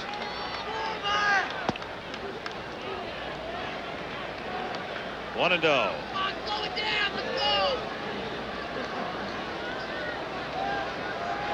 The Angels in the ninth. Jones, Downing, Jackson. So many odd things about this series. Jim Rice having a poor series. When you look back at the 6 games, Reggie hasn't been much of a factor. Evans has had a pretty silent series. Armas wasn't doing much. Gretsch had the one key hit, but outside of that, not a whole lot.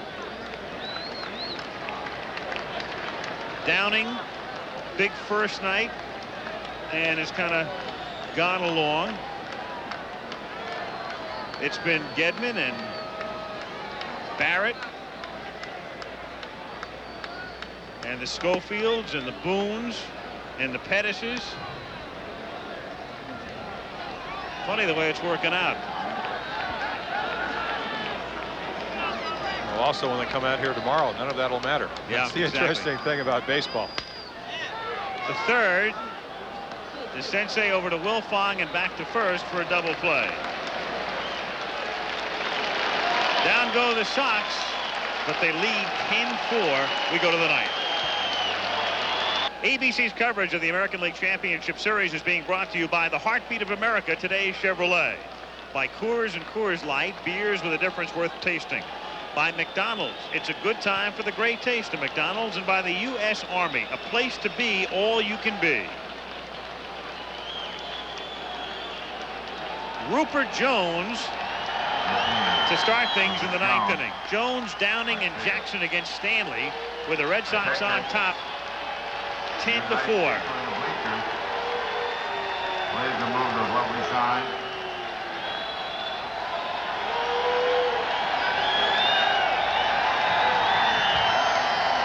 And those banners just punched up by Chuck Howard and Chet Forty are the ones responsible for this delay at the moment. So the point has been made and the game will proceed. Roop 0 for 3 plus a walk. 0-1. Just another postscript while we think about it to the game on Sunday. Funny the way the angle played up in some stories that you watched on television had Dave Henderson going from GOAT to hero. GOAT my foot. If he makes that catch, that's a great catch. He went from irony to hero. Well, the irony is that if Armas doesn't get hurt on the line drive by the Sensei, Henderson probably doesn't hit. Jones lifts it to left field, and Rice makes the catch. One away in the ninth inning. Downing comes up. Like one of the writers here in Boston called it a miscue. Yeah. A tip-in. 5. Downing. Upfield. As high as he got when he hit that home run, that was the best vertical leap I've seen since David Thompson. It was up there. Strike.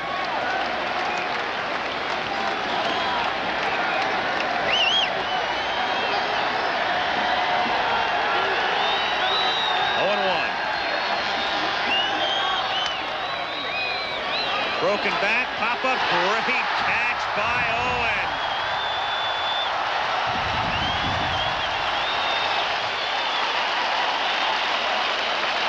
He's fun to watch, and he's having a lot of fun tonight.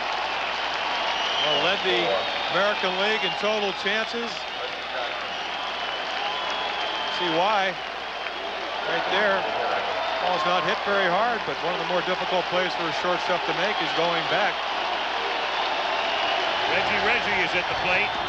Tonight's game produced by Chuck Howard, directed by Chet Forty, our technical director Mike Blazo, associate director Robert Cowan, technical manager Tony Bursley, unit manager Peter Grimm, telecom manager Stu Strelzer, Tony Tortorici, Chaz Wiseman, the assistants to the producer, and Steve Hurd and Alan Roth. Our thanks as always.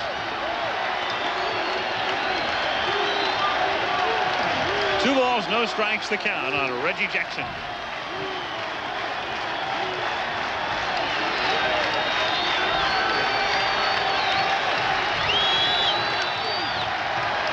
pulled away.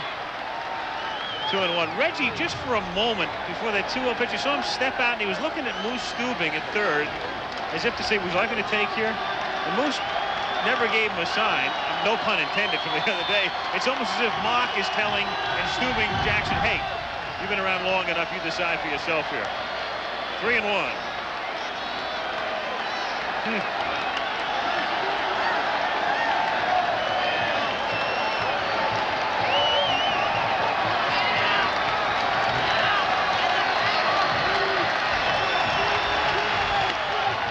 To left center field, Rice on the move, but he'll have to play that one off the fence. Jackson is on his way to second and slides in with a double. And so Reggie has 3 hits tonight. 2 doubles and a single. 11. The Angels have run up a total of 11 hits. And here's the sensei. This is how Reggie hit over 300 the first part of the season. Just hit the ball the other way. Said early in September, I don't like hitting this way. It's not working. I'm not hitting for power. Certainly got back to that stroke tonight. 2 balls to left field for doubles. Breaking pitch inside, ball 1, 1-0.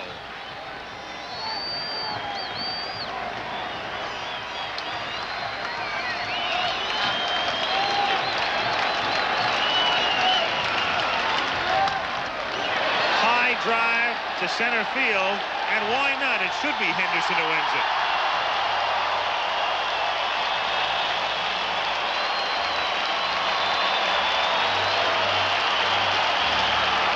One game for the pennant tomorrow. Again, the final score, Boston 10, California 4, series even at 3 games apiece.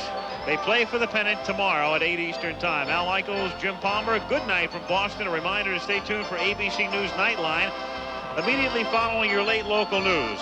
Travel arrangements made through and a promotional fee paid by United Airlines. United flies more people to Hawaii than any other airline. Nobody knows Hawaii like United.